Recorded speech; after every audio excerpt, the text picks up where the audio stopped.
Thank you for joining us in Bangkok. Before we get started, let's take a look of how 5G leads the stride in the mobile industry.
Now, ladies and gentlemen, let's invite Mr. Ken Hu, Huawei's rotating chairman, to the stage to share his thoughts on how 5G leads the stride.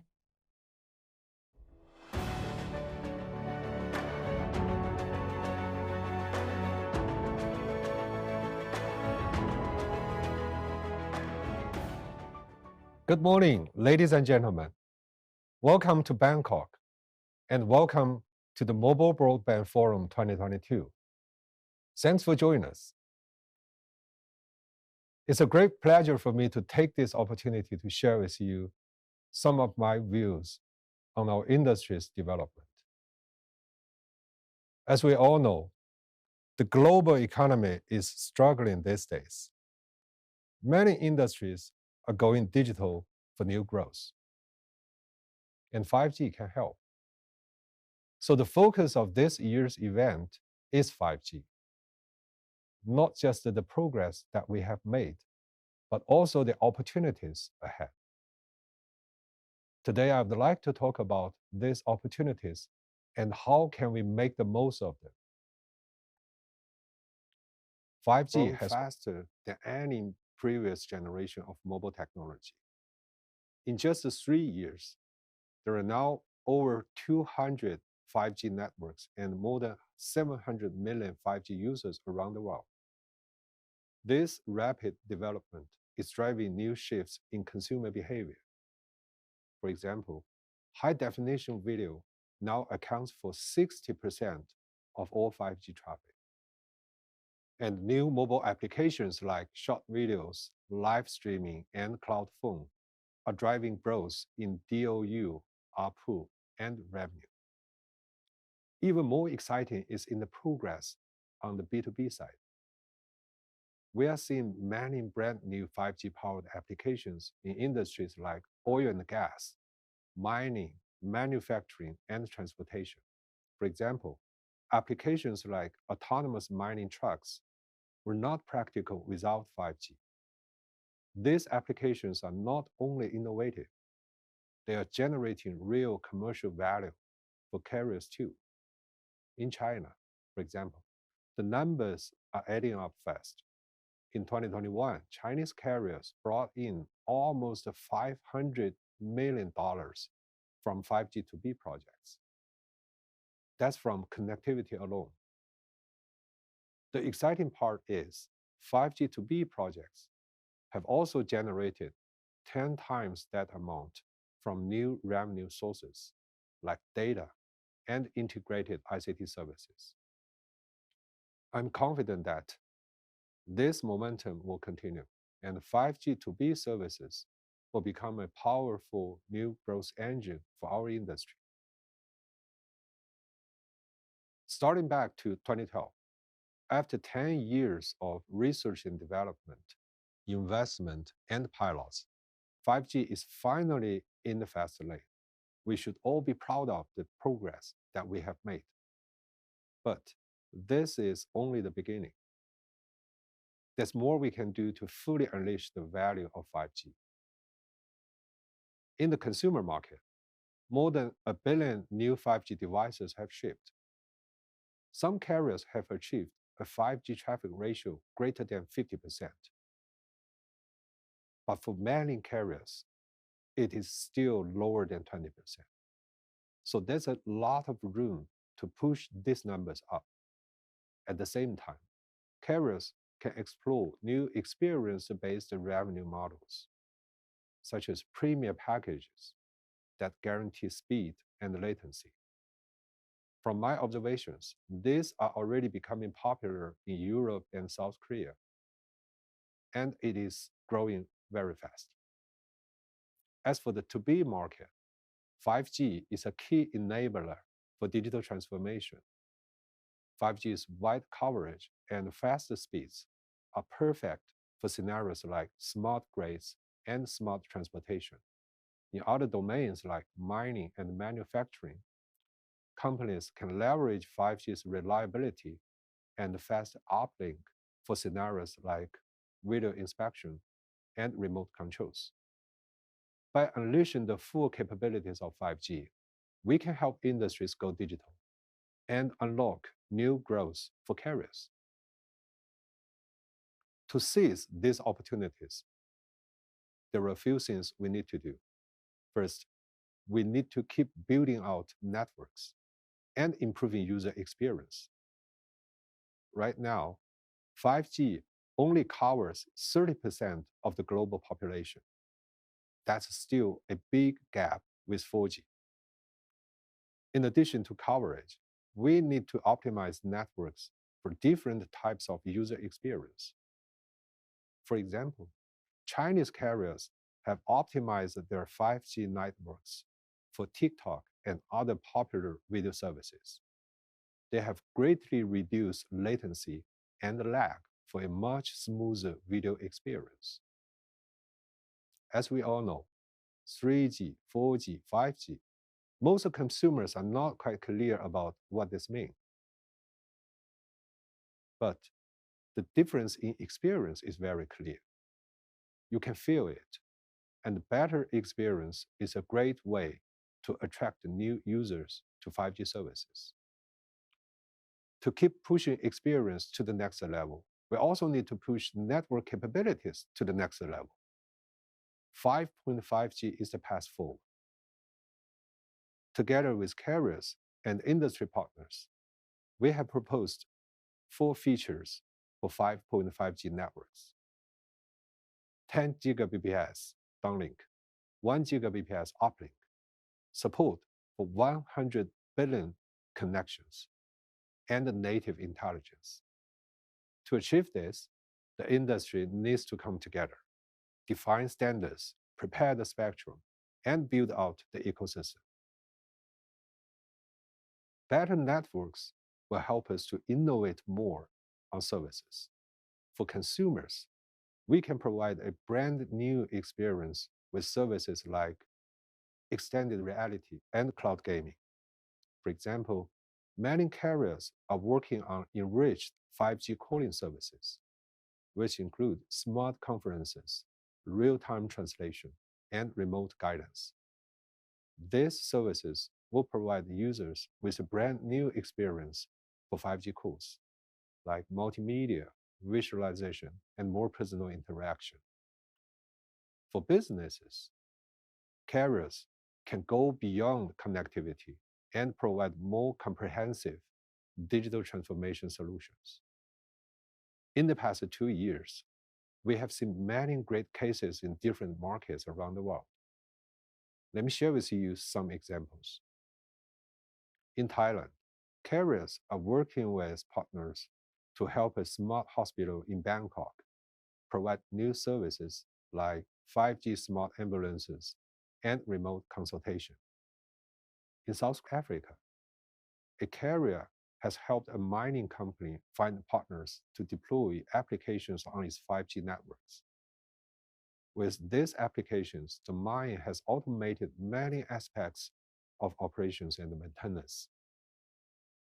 Not only do these applications provide practical value for industries moving forward, carriers can also leverage 5G with cloud and AI to expand into integration service and open up new revenue streams. Of course, this requires new capabilities, including cloud, system integration, and also consulting and planning for digital transformation. This all require a different set of core competencies.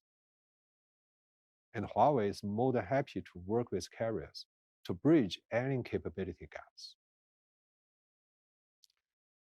Ladies and gentlemen, 5G is developing fast, and there is so much potential out there. But we still have a lot of challenges ahead of us. I'm confident that if we work together, we can make great strides together. Thanks again for joining us, and I hope you all to enjoy this year's Mobile Broadband Forum.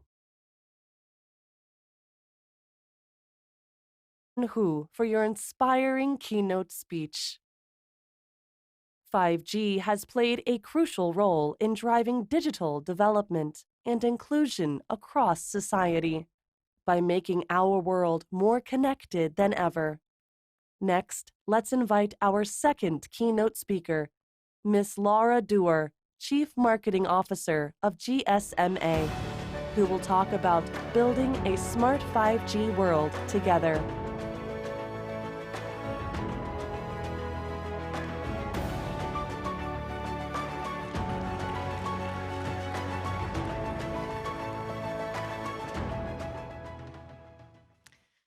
A few weeks ago, someone asked me if I could remember my first mobile phone. It took me a few minutes, and then it all came rushing back. I was fresh out of university, and my sister and I had planned what we thought was an epic road trip from Toronto down to Martha's Vineyard for our summer vacation. I had a brand new car, a red Volkswagen Jetta. And because my grandmother was joining us, we decided to get a mobile car phone to make sure that we could be safe and contact anyone in the event of an emergency.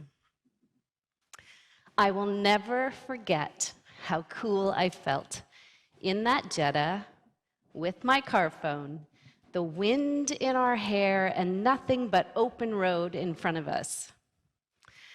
Of course, we could never afford to use the phone because the charges were so expensive, but it was there, and that was everything. Hello, everyone. My name is Laura Dewar, and I'm the Chief Marketing Officer at the GSMA. It's an absolute honor to be here with you this morning to talk about building a smart 5G world. Thank you to Huawei for your kind invitation and your gracious hospitality.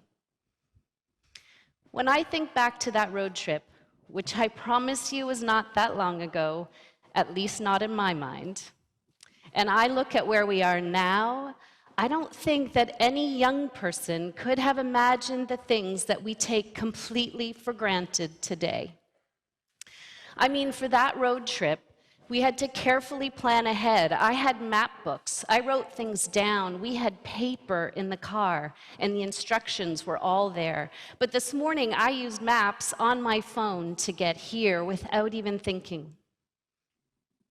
When we said goodbye to my parents back then, the next time they would hear from us is when we arrived our destination and we used a landline to call them. Today, I stay in contact with my son and daughter wherever I am in the world, and that is hugely meaningful as a parent. And these are considered the small things. The truth is that none of us would be here today in this room if not for connectivity. Over the past few decades, it's become core in our daily lives, and in fact, it's now impossible to imagine a world without it. It has truly transformed the way we live, work, and interact with each other, and it keeps evolving.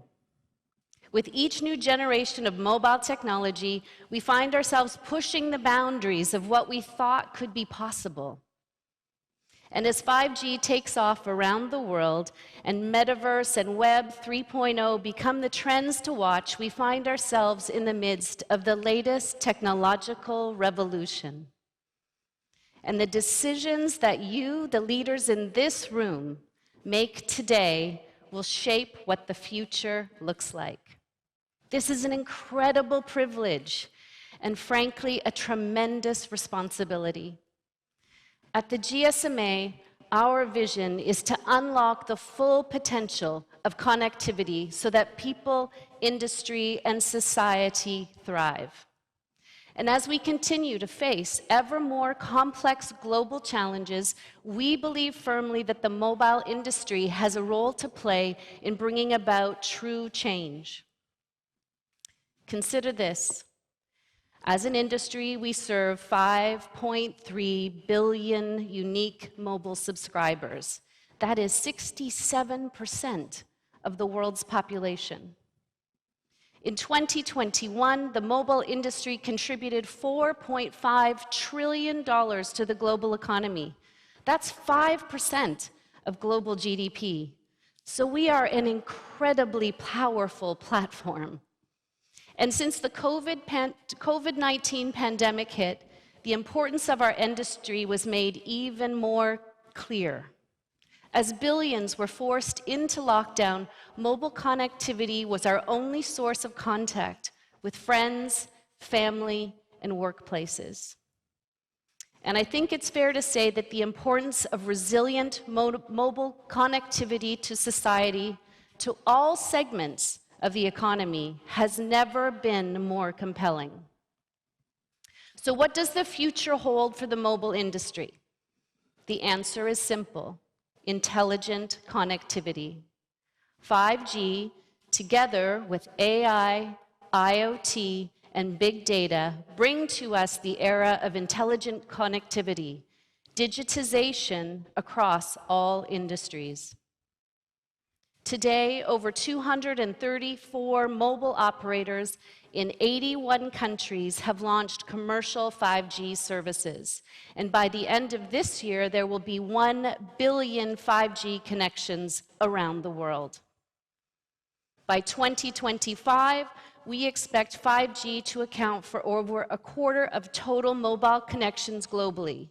And of course, countries in Asia Pacific are among the leaders in this space, with 430 million connections expected by 2025. And in China, we expect even more, with almost 900 million connections by 2025. As 5G rolls out around the world, I think we're starting to get a sense of the full extent of its transformative value. But we need to ensure that the conditions are right and that we build an ecosystem that works for everyone. So how do we do this? Well, I believe that there are 3 key fundamentals that will get us the future we all want: investment, innovation, and partnership. First, when it comes to investment, in terms of CapEx, mobile operators are facing an investment requirement of around $620 billion worldwide between 2022 and 2025. Roughly 85% of this will be in 5G networks. So we need to explore and establish innovative financial models that help to close the investment gap. But we also need policy makers and regulators to invest their time and energy into building flexible regulatory and policy frameworks that will create the conditions for digital investment and innovation to flourish. Secondly, we need innovation to empower digital transformation across sectors. Last year, we saw 5G expand commercially into verticals, opening up potential thanks to economies of scale. But to achieve these economies of scale, we need application scenarios that will move 5G from an optional to a must-have technology. To play our part in this, the GSMA launched the 5G Transformation Hub at MWC Barcelona this year. It showcases standout 5G solutions. And in July, we launched the 5G Industry Challenge, which calls on operators, governments, and verticals to share 5G use cases that demonstrate the transformational power of connectivity. And I have to say, we've already had some incredible submissions, from 5G boosting industrial productivity and transforming sport for spectators, and 5G drones to turbocharged wind farms. All of these are frontier areas of growth. But none of this is going to be possible without the third fundamental, partnership. They say, if you want to go quickly, go alone. If you want to go far, go together. And as we head into the future, we need to make sure that we're working quickly and together as a global community to build a 5G ecosystem that will deliver the full value of 5G for everyone. The APAC 5G industry community is a fantastic example of this. This incredibly diverse community brings together mobile operators, Huawei, governments and agencies, 5G technology leaders, and enterprises. It's making incredible strides to promote 5G investment and to pilot use cases across industries and markets in the region. The solutions to many of the global challenges we face and the limitless opportunities to be unlocked will lie in our ability to break free of the old industry silos and to bring a diverse mix of perspectives to the table. Take climate action, for example. Last year, we called on business leaders and policymakers to start using smart technology to achieve net zero by 2050 and to limit global warming to 1.5 degrees. The technology for this already exists, but are very underutilized by some energy-intensive industries like energy, transport, buildings, and manufacturing. If we could come together and start using mobile technology in those 4 sectors, we can enable global savings of around 11 gigatons of carbon emissions by 2030. That's equivalent to around a 40% reduction. That's good for the environment, it's good for business, and it's just one of the many examples of the incredible enablement effect of mobile connectivity, if we work together. We are standing at a unique moment in time, with an opportunity to look at the lessons learned over the past few decades and to work together to build a more resilient and sustainable future for generations to come. When I think back to that young woman in her red Jetta, I don't think she could have ever imagined a world where the mobile phone that she couldn't afford to use would evolve into a device used by 2/3 of the world's population. And that technology powers businesses, transports, and entire cities. The decisions the industry made back then and along the way have shaped the world of the person who's standing in front of you today. And the decisions and actions that we take as leaders today will shape not just our futures, but the futures of generations to come. So, as we gather this week, we need to ask ourselves, what investments are we making? What innovations are we building? And what partnerships are we forming? That will help us to build a smart 5G world together and shape the future of many generations to come. Thank you. Thank you, Ms. Duar, for your thought-provoking speech. Now we have a good sense of the opportunities for industries brought by 5G and digital transformation. Next, let's invite Mr. Saran Parloprakarn, the head of Mobile and Consumer Products Department of AIS Thailand, to give an address on cross-generation 5G experience for business success. Good morning, ladies and gentlemen, and welcome to Thailand. Today, all operators are in the period of migrating from 4G to 5G and going to 5.5G or 5G advanced. Thailand is one of the very first country that successfully deployed the 5G spectrum. The regulator deployed 700 MHz as low band for 5G, 2.6 GHz as mid band for 5G, and 26 GHz as high band. The 5G investment is huge, so the operators is trying very hard to monetize from 5G investment. What the operators do are four things. First, operators deploy 5G to cover nationwide very quickly by using the mid-band in city area and low band in suburban and rural. You can see from the map of Thailand, the blue color is the mid-band deployment, and the green color is the low-band deployment. When we deployed 5G 2 years ago, the only phone that supports the mass customer to use 5G at that time was iPhone 12, and the price is quite high. So only a number of customers can use 5G network until last month that the basic entry-level phones start to come to the market at the price below $200.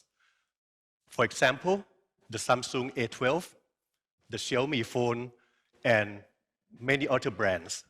So customers start to be able to access 5G in mass scale. What operators also do to help the adoption of 5G is to subsidize the 5G handset. For example, by subscribing to the 5G plan, the customer can get 5G phone at the price as low as $30. And the operator also bundle the attractive contents with 5G offering. However, the 5G rollout at this time for the customers, it is just a faster 4G in the customer perception. 5G comes with promise, 3 promises actually, that it will come with very high speed, or EMBB. It will come with very low latency, or URLLC, ultra reliable low latency communication. And it will come with a very low power, or MMTC. However, all these features require ecosystem to be deployed. For the EMBB or enhanced mobile broadband, what we need is the deployment of the millimeter wave, and that depends a lot on the availability of handset. Today, the millimeter wave handset is only available in the US, and we hope that this year or maybe next year, there will be millimeter wave devices and ecosystem ready so that we can deploy the enhanced mobile broadband. And unleash the potential of 5G. The ultra-reliable and low-latency latency communication will require the 5G SA with low latency and the mobile edge computing to be deployed. The MMTC, which is in 3GPP release 17, which was just frozen this year, the specification is ready, so the operators are waiting for the features to be deployed in the new version of software. However, all these three promises of 5G, we need to choose one at a time. 5G cannot deliver all the three features at the same time because the three features require different setting of the network configuration. So what the operators will need is the 5G network slicing. That means we partition the 5G network, different partition for different setting, so that the 5G network can support different kind of applications by using the different slicing. The next step of the 5G, we will require more spectrum to support the 5G standalone mode. Because the 5G standalone mode, we cannot utilize the spectrum that is now used for 3G and 4G. So we will need to allocate more spectrum from 3G and 4G to 5G. So what we will see in the near future in many operators is the 3G shutdown. When the operator shut down 3G, the first thing that operator need to consider is how to support voice. Because today, a lot of customers still rely on the 3G CS fallback. So in order to shut down 3G, we need to migrate phones to be VoLTE or VoNR. And once all the handsets are migrated, then operator can shut down 3G and reuse the 3G spectrum for 5G. Then we will need to look for the more spectrum. In Thailand, we haven't deployed the C-band yet. So the next thing regulator in Thailand would consider is to deploy the 3.5 gigahertz C-band for 5G. And also looking for the refarming of the old spectrum that was used for 3G and 4G. The main spectrum that was used for 3G was 2.1 gigahertz.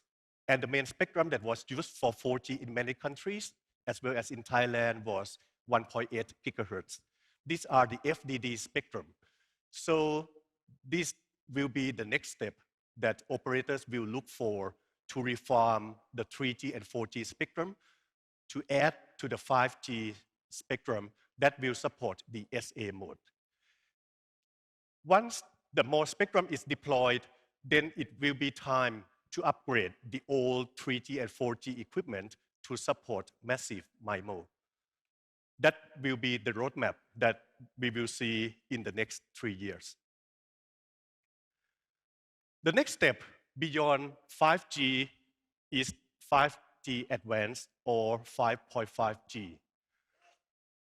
As I mentioned that 5G comes with 3 features that you can choose one at a time.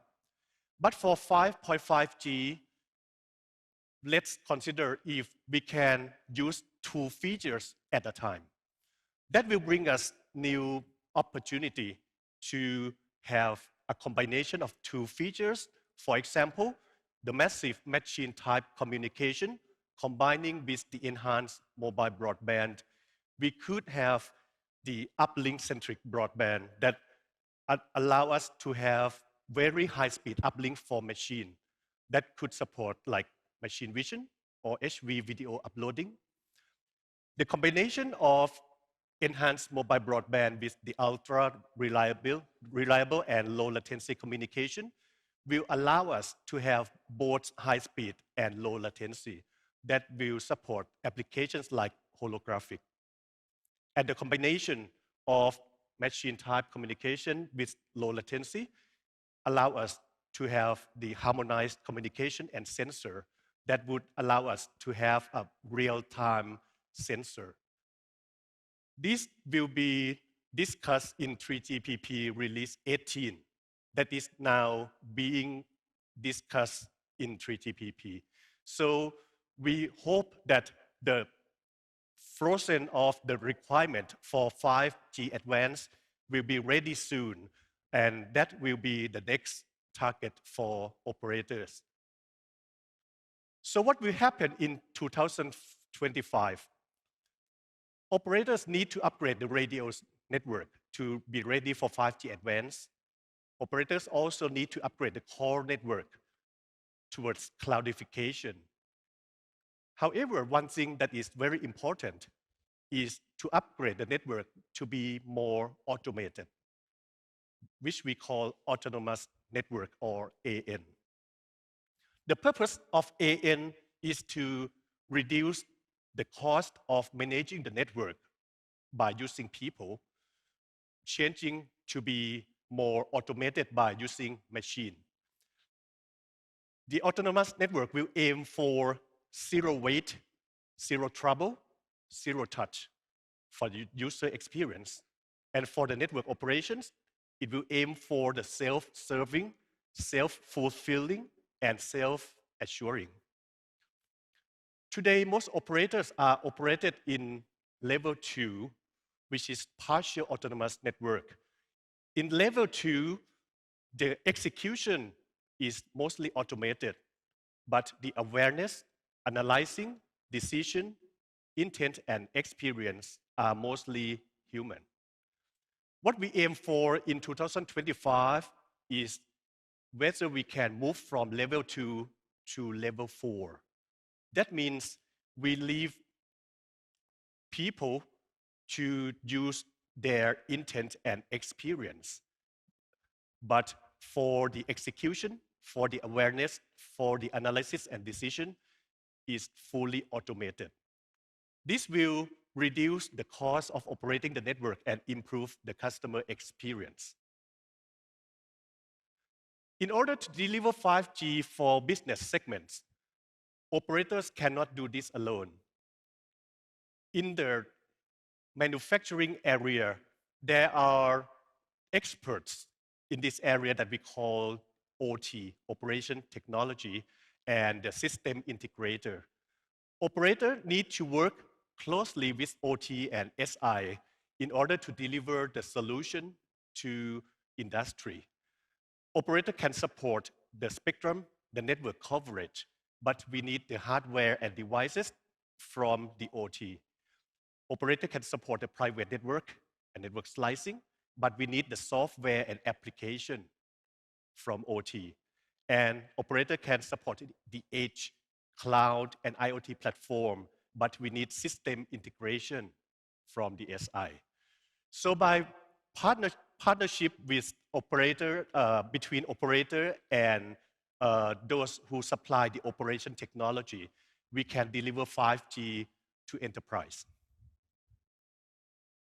Finally, if we can move the customers from 4G to 5G and enable all the promises that 5G promised to deliver to the customers, what we will get is the fast, reliable speed, data-rich visualization, agile automation, intelligent efficiency, and trusted connections. We hope that the road towards migration to 5G and 5.5G will be visualized in the next 3 years. Thank you. Thank you, Mr. Palaprakarn, for sharing key insights on future development of high-quality 5G. The Thai operator, True, has a lot of experience in 5G network construction and a track record of creating value for the industry.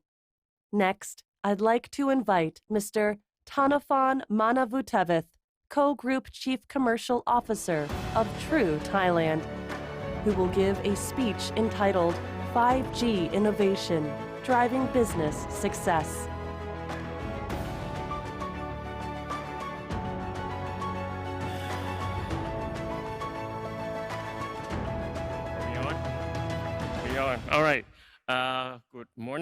everyone. Now you're in Thailand, so officially to everyone, สวัสดีครับ. So first of all, we are here today. It's all about 5G. And yes, it's been growing really, really fast. As Kun Saran mentioned earlier this morning when we heard since from beginning from Ken, how fast everything is moving, including all the devices too, okay? Now let me talk to you and tell you through about the real use case, what we are doing today, how we are growing the 5G fast in Thailand, and also what we are planning to develop in the future. So quickly, look at the ancestor of our 5G first. We'll look at the blue line, the 3G. The 3G took around 1.5, almost 2 years to start to picking up. Now you're moving forward to the next one, which is the 4G. If you look at the yellow color, yellow-orange color, it took almost 2 years. But when you look at the 5G, okay, globally, it took only less than a year.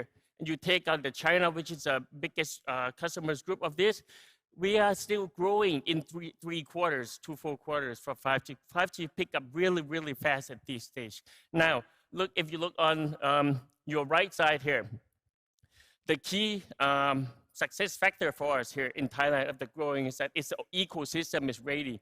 There are many factors I'll explain to you later on the ecosystem. Cost efficiencies of the investment, the capex, as everyone mentioned on this. And very important is the support of the regulation and government in Thailand too. Now, if you look at the Asian countries here, Thailand, we are not big countries here, but we are the second largest, fastest growing of the 5G, okay? So we are here at 9.2%. If you look at the number one, it says would be Singapore. It's the international hub.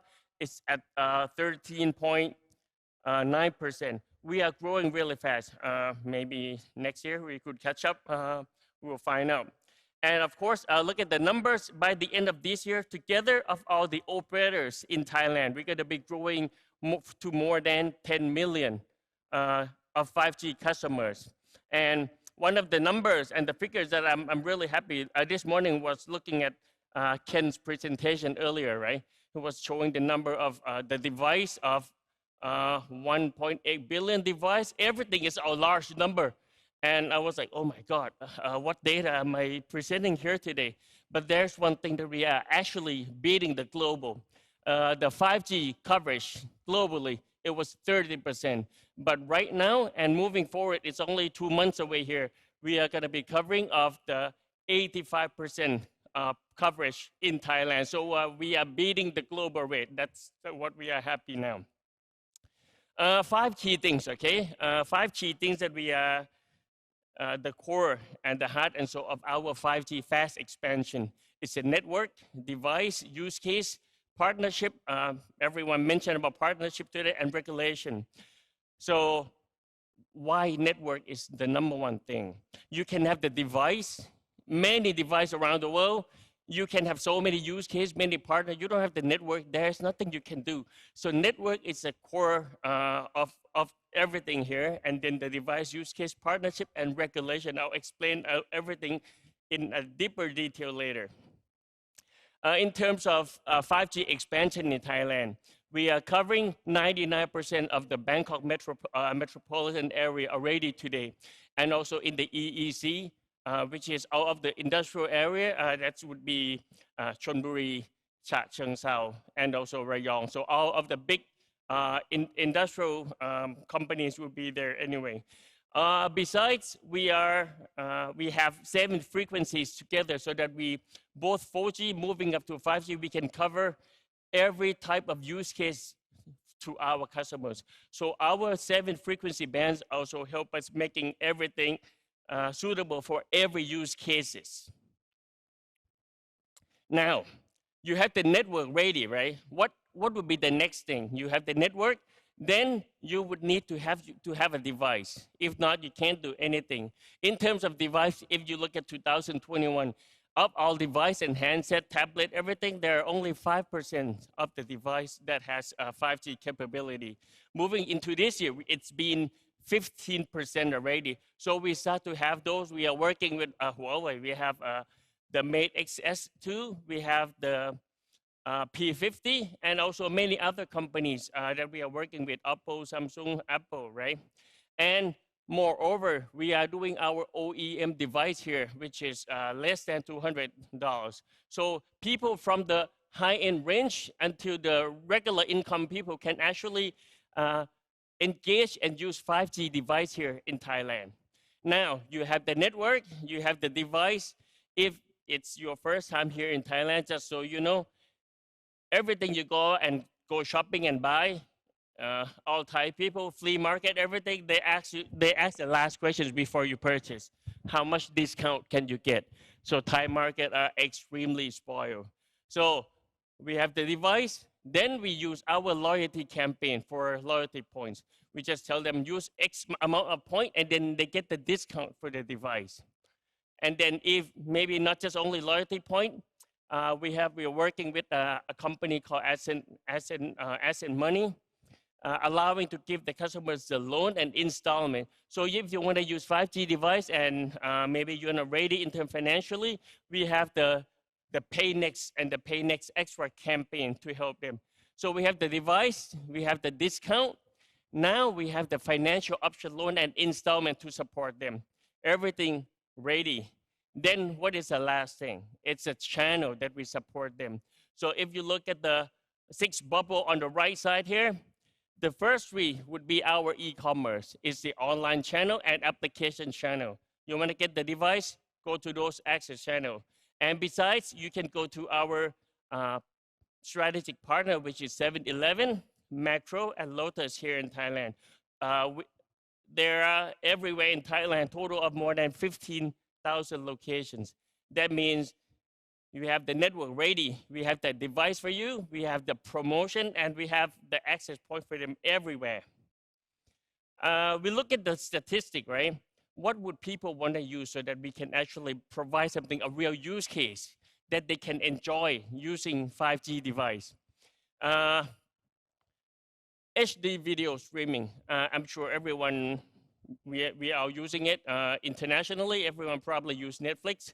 Here in Thailand, we use our True ID so that you can watch movie, series, watch English Premier League, live content, golf, tennis, everything. The second one is the cloud gaming. This is something for me, it's a bit new because when the first time when I think about 5G and the fast transmission of the data speed, I would be thinking about video and music, which is not surprise. It's Stream HD and Stream HD music.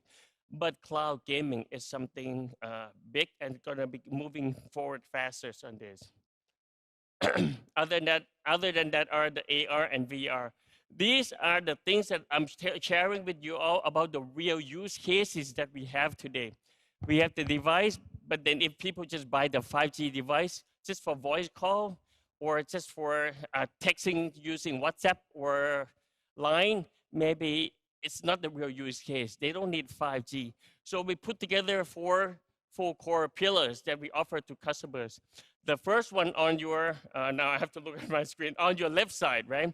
We have the 5G exclusive, which would be all of the live concerts that you can interact with our singers and the artists. We have a training program that you can actually feel that you are right there with the trainers there.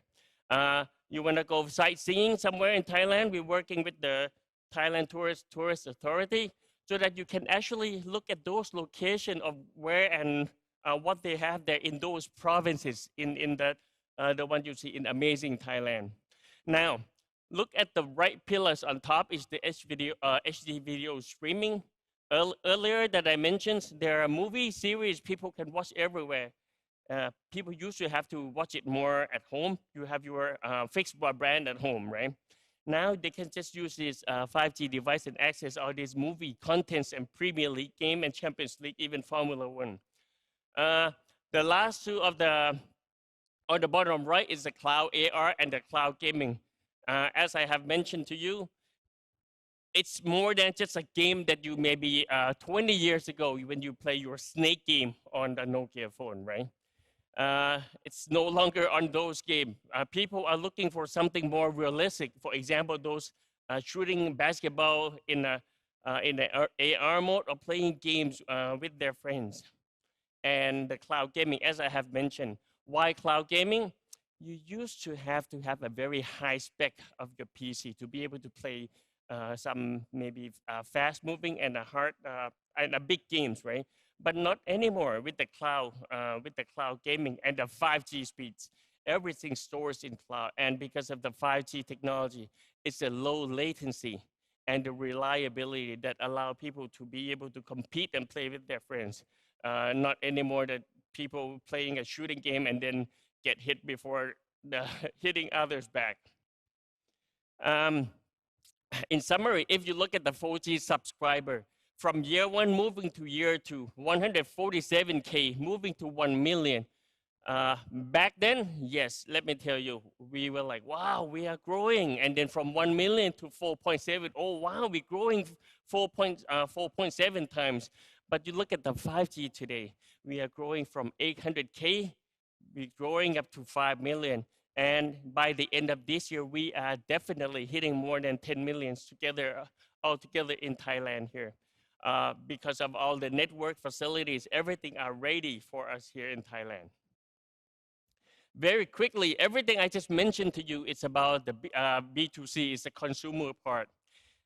Touch a bit to you on the business and enterprise part. These are the key, there are so many industries that start picking up using the 5G, right? But the core one that we are working with and that we see the improvement and progress are the healthcare, education, agriculture, manufacturing, and also smart cities. And as you have seen again, I'm glad all the sessions earlier, I think we have the same vision and direction. The healthcare is one of the most important things in the world right now. The society, the aging, many things on that. So healthcare is one of the most fast pacing of the 5G pickup on using the 5G. So let me give you the ground of the 5G for the B2B.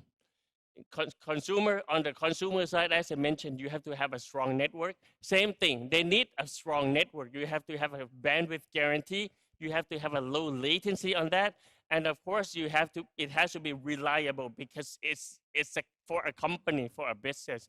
Second is application. Just like consumer, you have to have a gaming, HD streaming, same thing. On the business side, you have to have an application that are suitable for those industries. And lastly, it's a partner that you have to work with each of the industries. The example that Mr. Ken Hu mentioned this morning, there's a project we work together with Huawei, with NBTC, the regulator in Thailand, with True, and also Sirirat Hospital. Sirirat is one of the best hospitals in Thailand. With this project, there are three core things that we work out together. The first one, if you look on the right side upper part, it's a multi-access edge computing. Put in a simple word is that it's a fast, reliable, and safe with the data privacy. That's the number one. The second one is the unmanned vehicle on the lower right side. You need to have, in the hospital, right, there are like many buildings, and you usually have to use humans walking around the buildings, changing the data from the building A to building B, get the medicine from building A to B, or sending some sample from many different buildings. We no longer need that because the unmanned vehicle, we just let the people work in the building, take care of the patient, and this unmanned vehicle will do all the work for transferring everything between buildings to buildings. And the last one on the lower left side is the ambulance. Very simple, you all know. If there's an accident, ambulance pickup, you get the patient to the hospital. The first 5 to 10 minutes, doctors need to look at the blood pressure, look at the data and the detail, the percent of the heartbeat, look at the data. But with this technology, once you put the patient in our ambulance already, all of the data are transmitted to the hospital already. So the doctor and their teams can actually look at the data and also plan in advance on what they have to do to take care of the patient. once the ambulance arrives, they just bring in the patient and put them into the operation room and go ahead or start their operation. Now, the last one is that it's a Bang Sư station here in Thailand. It's like a Grand Central Station. It's called Krungthep Aphivat Central Station. So there are a couple of things we're working here. On the upper right side, it's a security using the 5G for AI. We have the robot to support the people at the stations. And then we have the wheelchair. So we don't no longer need someone to help strolling the wheelchair for the people at the stations. And the last one is fast data transfers and reliable and high security privacy on that. Lastly, I like what you mentioned earlier this morning. If you want to go fast, you go alone. Here, we just want to let you all know that we want to go farther, and the farthest we can go. More than welcome everyone here. We are looking to help expand 5G to grow as fast as we can, and feel free that everyone that we can work out together and become a strong partnership together. Thank you. Thank you, Mr. Manavutevith. Axiata Group has more than 250 million subscribers across 12 countries and is the most popular mobile operator in Southeast Asia. Next, Mr. Thomas Hunt, Axiata Group's Chief Strategy and Technology Officer, will give a keynote speech about the MBB network evolution towards Axiata 5.0.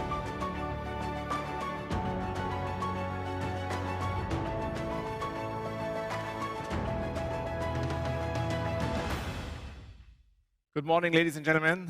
Thank you for having me. To start off, let me give you a very, very brief introduction of Axiata Group. Yes, we are one of the largest telco groups here in ASEAN and South Asia. We're operating in 11 markets. 6 markets, we are digital telcos. In some other markets, we operate as infrastructure player. edotco is our tower company. And we have digital businesses, Boost and ADA, in a couple of markets. And yes, we are serving an incredible number of customers and powering the digital transformation in the markets we're operating in. But if you can get a glimpse from the markets we're operating in, we have also a key challenge, which is probably very familiar with all of you, but in markets where we are operating is an even bigger challenge. And that is particular that the data hunger our customers have is obviously ever growing. We have exponential data traffic growth, which is in a way fantastic. We are powering the society, we are powering the people connecting, staying in touch, operating their businesses, etc. But at the same time, we have a major challenge, namely that the ARPU, which we are able to realize, is flattish, is in some markets even declining, and we are talking about a magnitude of sub $2 ARPU in some of our markets. That is not a problem which is artificial to Axiata. In other markets, it's just a different magnitude. In Axiata markets, we are not yet, unfortunately, really in the 5G era. We hope that this can be achieved in the next year eventually to come to really unlock 5G. But what I'm sharing with you today is more about what are the foundations we believe we have to take on anyway, which are no regret moves to prepare also for the 5G era. So I said, this is not a Axiata problem alone, that data traffic obviously is exponentially growing, but that ARPU is relatively flat or declining. And as what Laura mentioned earlier, I mean, the CapEx needs, which we have to activate in a way to build the networks, are of a very, very staggering amount for all of us.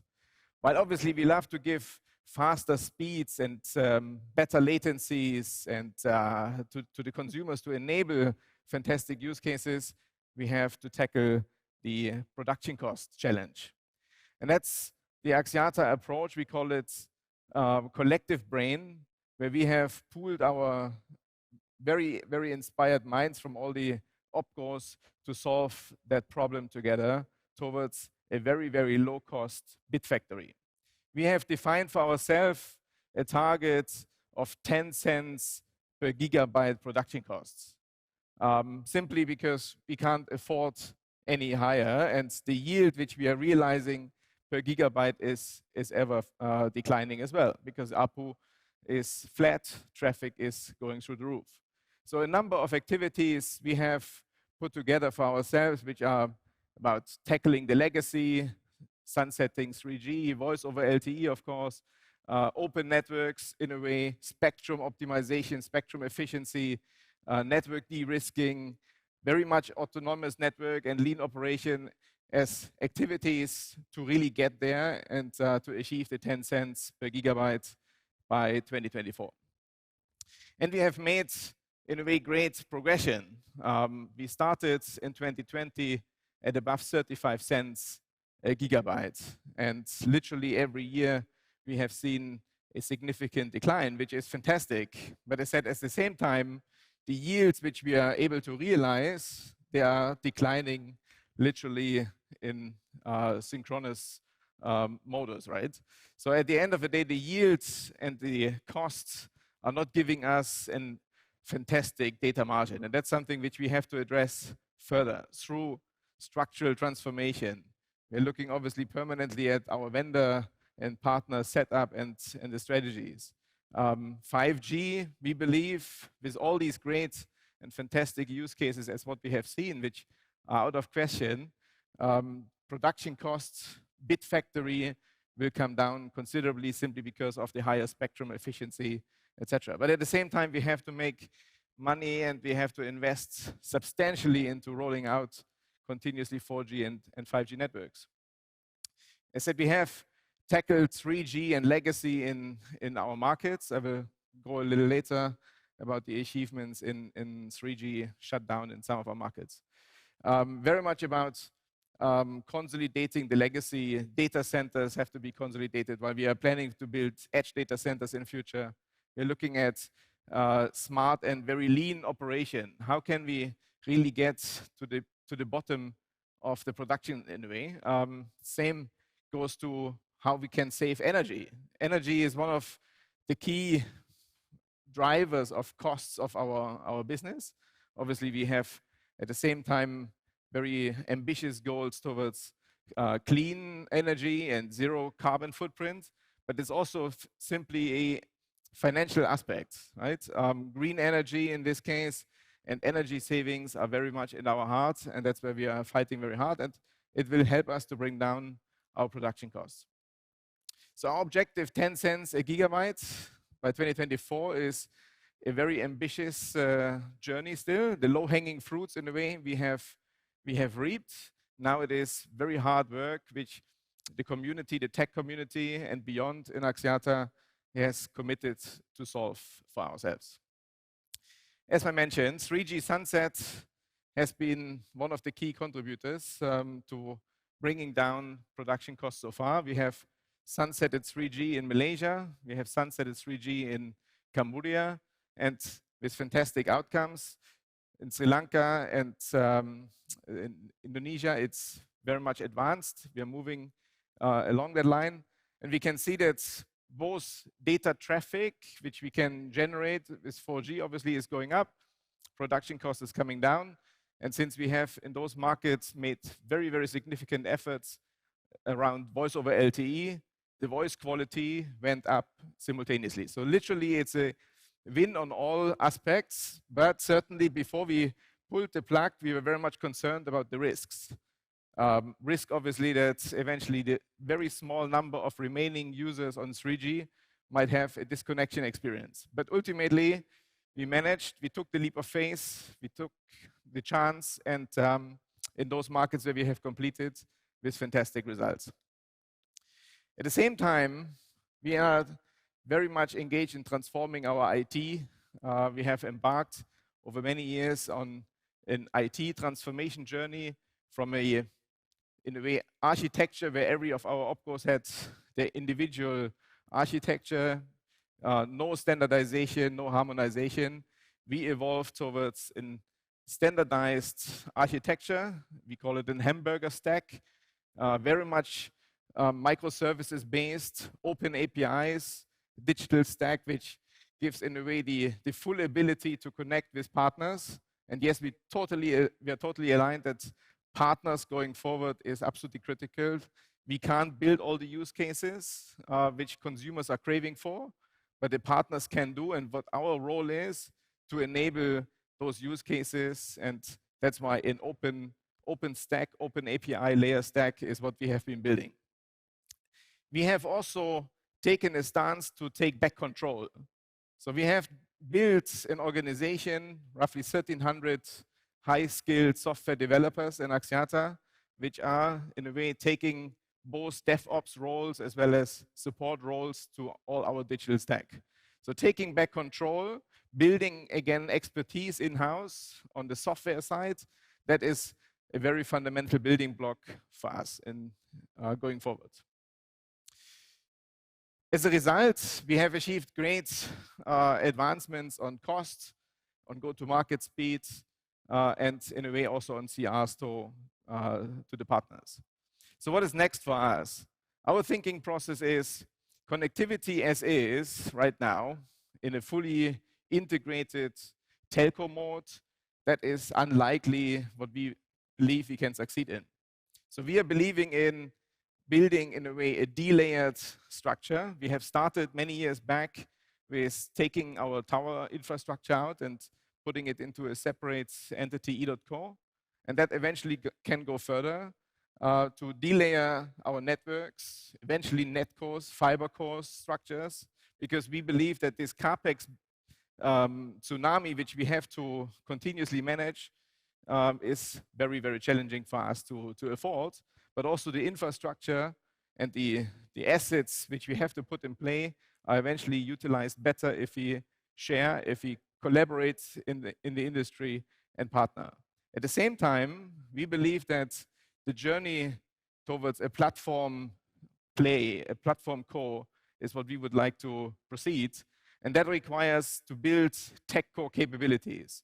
So based on the IT transformation which we have gone through, the take back control capabilities by insourcing and bringing people back into Axiata who have the capabilities very much on building software, developing software, etc.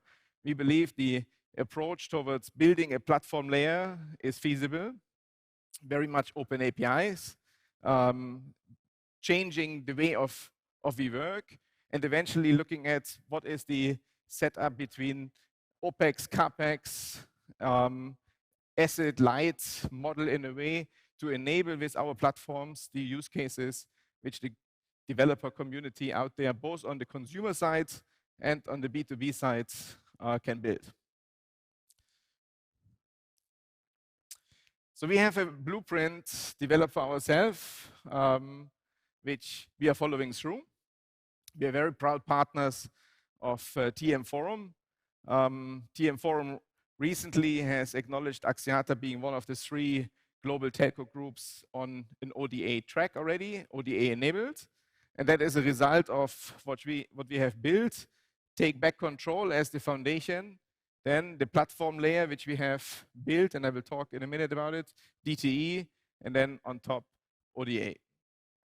We are also very much engaged in TM Forum Camara initiative, as well as the GSMA Openverse, because that is what we believe will be our future. Yes, we stay in the connectivity layer, of course. Connectivity is the fundamental of it, but then on top, exposing our capabilities, which we have, and in a way, monetizing those capabilities. So DTE is a platform which we have developed. It's an open source platform, which is, in a way, a digital telco software stack, which enables the microservices and API ecosystem.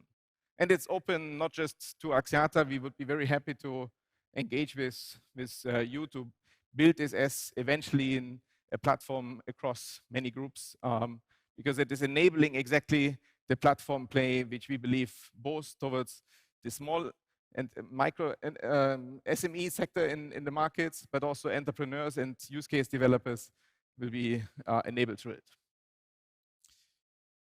So in a way, Axiata is evolving from a very traditional CSP towards, on the one hand side, a platform play, and on the other hand side, a digital CSP. And we believe that this low-cost bit factory and the IT transformation which we have gone through actually is enabling us to make those steps.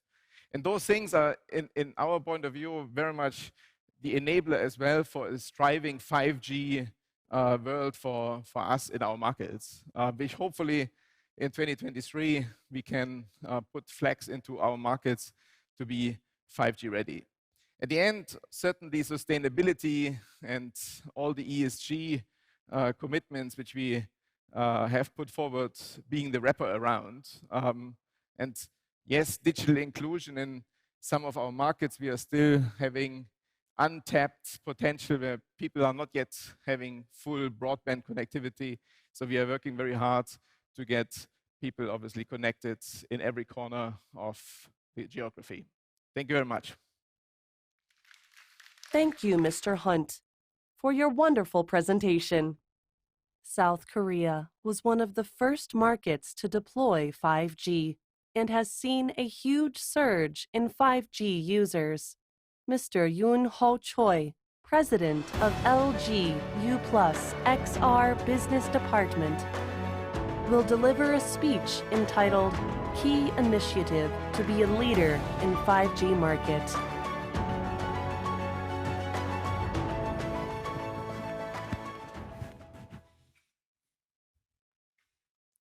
Good morning. My name is Yoon Ho Choi. I am VP of XR Business and also responsible for 5G business strategy at LG Uplus in South Korea. Today, I would like to briefly share with you how LG Uplus was able to hold the upper hand in the very competitive 5G market in Korea. Let's start with a short video clip introducing LG Uplus and summarizing some of our accomplishments. Let's have a look.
LG Uplus is a leading MNO in South Korea and a key company within LG Group, focusing on media and telecommunication business for mobile, home, and enterprise. LG Uplus aims to continuously drive digital innovation, trying to provide better customers' value and experience. Using all the big data available, we analyze changes in our customers' daily lives and their lifestyle. With this information, we strive to create added value, thereby making our customers' lives more enjoyable. Since the introduction of 5G in Korea back in April of 2019, LG Uplus has been seeing steady growth in all aspects of our business, subscribers, sales, and revenues. Our service revenue has surpassed 10 trillion Korean won, which is about $8.2 billion for the first time in 2020, and it keeps on growing. Operating income was right around 1 trillion Korean as of last year. We have about 80 million mobile subscribers among the population of 50 million in South Korea. 5G era, of course, starts with the successful deployment of a 5G network, but to be a leader in 5G market, one needs to take much more actions than just laying out a network. 5G services, marketing plan, data plan, content plan, 5G content alliance, AI big data, and so on. LG Uplus obtained both 3.5 and 28 GHz for 5G in June 2018 and introduced the world's first commercial 5G network using 3.5 GHz in April 2019. We've been conducting various tests of 5G pilot services using 28 GHz since 2020 and planning to expand the 28 GHz network to high data traffic areas and B2B services. We've been also conducting POCs of 28 GHz SA since 2021 and planning to upgrade the 3.5 GHz network to SA around 2025. Within 3.5 GHz, we started the 5G network deployment, starting with the capital city of Seoul and surrounding metropolitan areas. By the end of 2019, the coverage expanded to other metropolitan areas, providing 5G network to over 65% of populations. In 2020, we started expanding the 5G network to smaller cities and focusing more on the indoor coverage in 2021. Planning to complete the nationwide coverage of 5G by using network sharing in less populated areas by the end of 2024. Recent analysis on worldwide 5G performance shows LG Uplus 5G network quality is at the top in terms of speed, latency, and coverage, delivering optimal 5G experience to our users. A study conducted in 2021 also shows that Seoul is the top city among global cities in terms of 5G availability. And with the support of Huawei, LG Uplus demonstrated fast median download speed among 3 carriers at just over 640 Mbps. Even though providing stable network coverage and offering reasonable data plans are must, they are not enough to bring you success in 5G market because those two factors eventually become minimum differentiation. Therefore, we wanted to focus on providing unique 5G-based services which will be hard to copy by our competitors and easier for us to maintain our lead even if they decide to introduce similar service.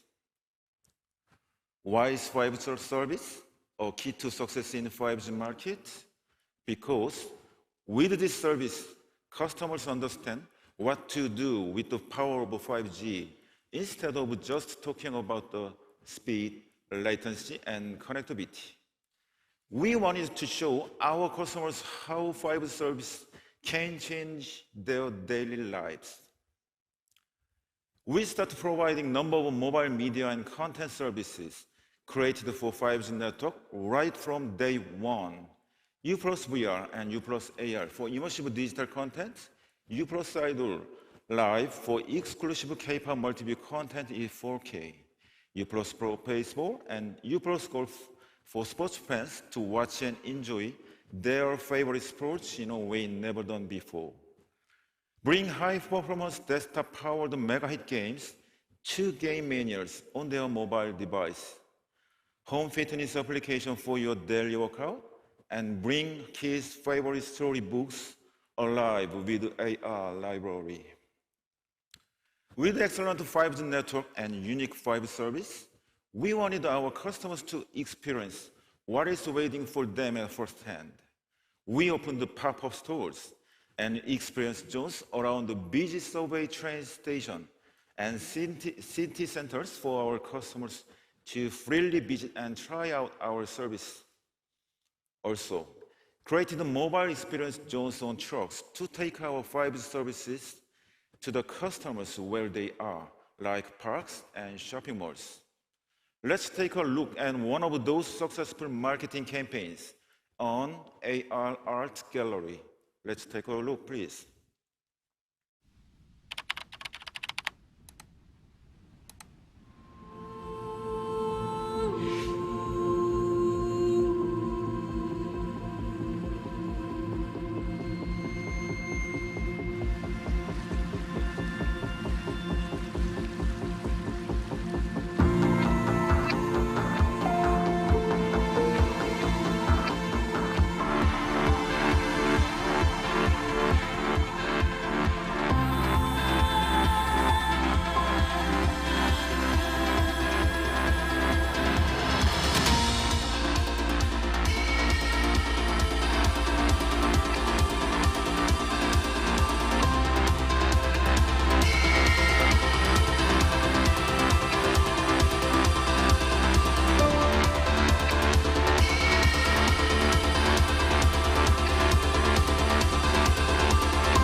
그 예술 작품 보러 갈 시간 같은 게 없었는데 이렇게 출퇴근하면서 보니까 진짜 좋은 것 같아요. 다양한 사람들이 많이 좀 봤으면 좋겠네요.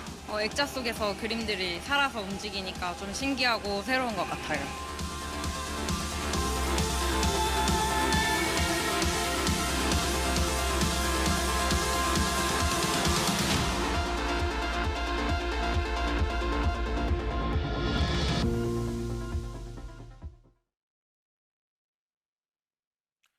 We designed new 5G data plans to attract our customers to higher price plans by packaging more media and premium subscription service with the plans. In result, about 2/3 of our 5G customers subscribed to $63 or higher data plan. Furthermore, in 2021, we started target marketing different content services by customer segments, also providing seamless connection between mobile devices and TV sets at home, allowing customers to watch the same content picking up right where they left off. How did all this add up, you might ask? So far, our wireless service revenue went up by 4% in 21 compared to 2020 with an increase in 5G penetration rate. Our subscriber number also increased by 8% in 2021, and 5G handset penetration rate reached 40.5%. Starting in 21, we are also producing original concert series collaborating with a number of entertainment companies and agencies like SM and AOMG. In these concerts, we have been applying state-of-the-art XR 5G technologies to give our audience a unique and immersive way of watching their favorite artists perform. These concerts are broadcasted both in local and overseas markets with our telco and media partners. This is real-time online XR concerts.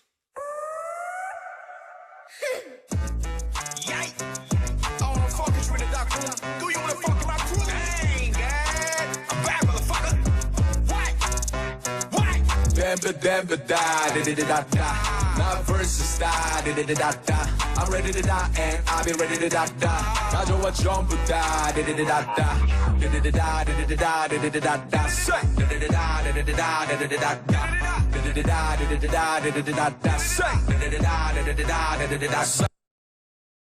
Just last August, we have launched Idol Plus, a global K-pop content service, currently supporting 6 different languages and expanding to 8 languages soon. Idol Plus provides exclusive original content series, performances, and concerts in multi-views, virtual exhibitions, two-way interactions between artists and fans, and many more unique and immersive experiences to our global K-pop fans all over the world. We established the world's first 5G content alliance to lead the global telecommunications market through innovative and immersive 5G content production. Currently, the alliance consists of 11 members from 7 countries, covering North America, Europe, and Asia. LG Uplus uses big data analytics to gather insights from huge data resources across our multiple channels. Using these valuable insights, we continue our efforts to discover the unseen customer needs and to gain in-depth understanding of our customers.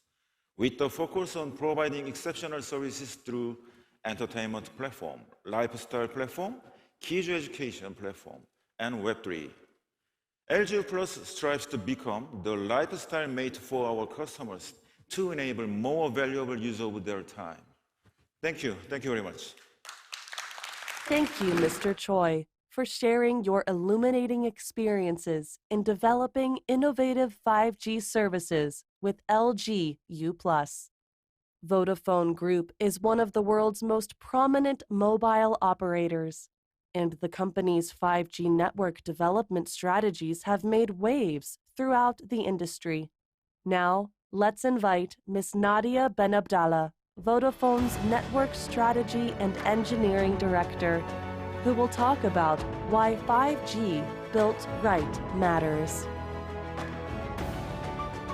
Hello, everybody. It's a real pleasure to be with you here today, even if virtually. I have chosen a few topics for you today, even though there is one main one that is really close to my heart, and I'm sure it is object of conversation of all of you operators.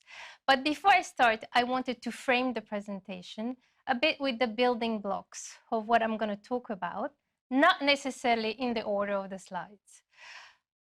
You will wonder why I have energy underlying the presentation. Well, I'm not used to talking about energy, but in this particular moment, I think it is a very relevant topic that you have been all facing in these days. Relevant not only because of the commitments that we have in terms of CO2 emissions, but relevant because of the upward pressure that we have with the current political scenario.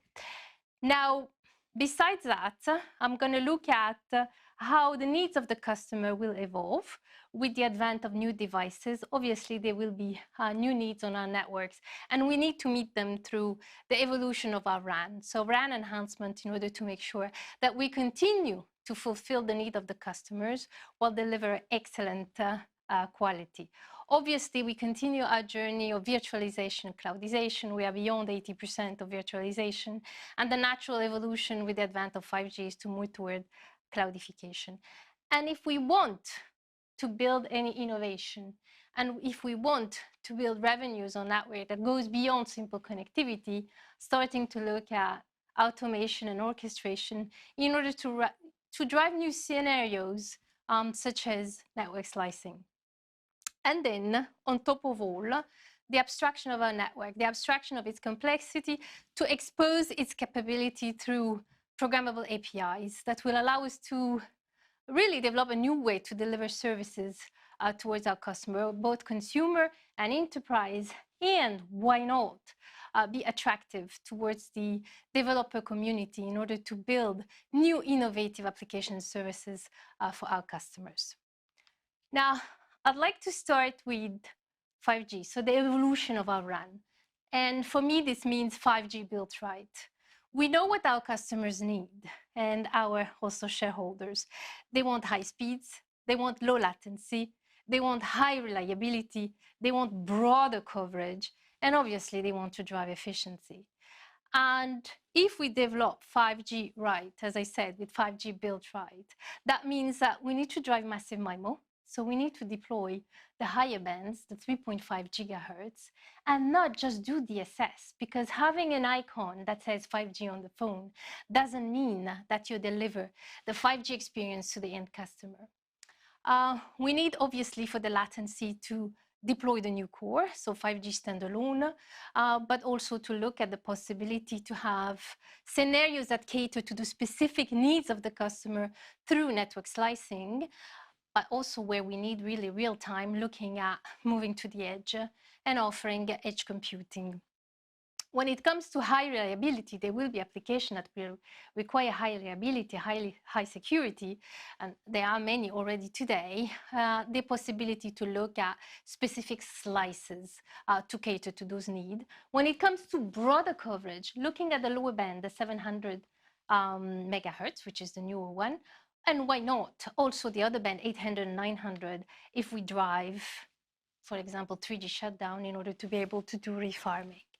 And finally, driving 5G means having a more efficient network, having 4 to 5 times lower cost per gigabyte. And this, for us, obviously, is very important because it allows us to enable the business. Now, I want to answer to a question. I mean, many will tell you, in particular for consumer or enterprise, will tell you, why 5G?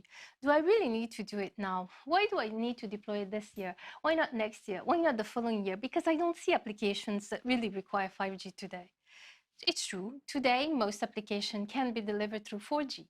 But we already see use cases in the next 3 to 5 years with advanced AR, with metaverse, with really a new gaming solution that will require that bandwidth, that will require that delay, time delay, so RTT. And we cannot wait until those applications come to build out the network. I mean, we start now so that we are able to deliver that experience when it is needed. And obviously, we need to prioritize. We start with maybe hospitals, maybe places where we have a concentration of enterprise. We start from the cities, the big cities and the city centers. And then we move from there to more suburban and rural areas as use cases develop, as penetration of devices develop. And this is an important reason why we need 5G. It is not the only one. I will hold on to another one that is very, very relevant in order to deploy 5G starting today. But obviously, this is an important one. Now, I wanted to look at the efficiency of 5G. And so today we have a penetration of devices that go between 10 and 20% if I look at the main markets in Europe. I see also a trend in terms of traffic that goes between 40 and well, I would say between 35 and 45%, looking at most markets, even close to 50%. But then I also see that it is important to move traffic towards 5G as penetration augments, because in 2025, we expect these numbers between 10 and 20% to move to 50 to 60%. This is important then to drive 5G because this will give us greater efficiency.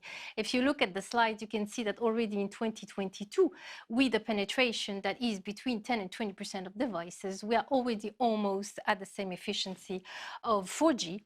And already starting next year, we go beyond the efficiency of 4G. And then, obviously, we drive 4 to 5 times the efficiency of 4G. So it is very important also to look at these aspects because it allows us to manage our unitary cost. Now I come to a very important point. Okay? If you're not convinced with the fact that we need to deploy 5G for the new application, there is another very important reason, which is basic and easy to understand. And that is, if we look at the installed capacity today, for 4G, you're looking at all of the traditional bands. we are where you see with the first bar chart. If we apply DSS, we don't have more capacity. We have sometimes between 5 and 10% less capacity because of the common channel. So we are not raising the capacity. The load, our traffic will move up, as you can see in financial 2025. And already by then, the capacity that 4G can offer will not be sufficient. If I add other bands for those operators that have 2.6 gigahertz TDD and 1.4 gigahertz, then you can see that still with that, we will not be able beyond financial 25 to actually meet our need in terms of capacity. Without 5G, we will start having congestion and degrade the performance that we give to our customer. So 5G is very important for us, not only to drive new use cases, but also for basic capacity needs that our customers need. You can see on top of that chart how much it costs to build a new site on 4G and how much it costs just to add the 3.5 gigahertz layer that would give you the capacity. And from this chart, you can understand that it is much more worth it to actually invest on the future with a much lower price, less than half, than to build a new 4G site. So I hope that this is very clear.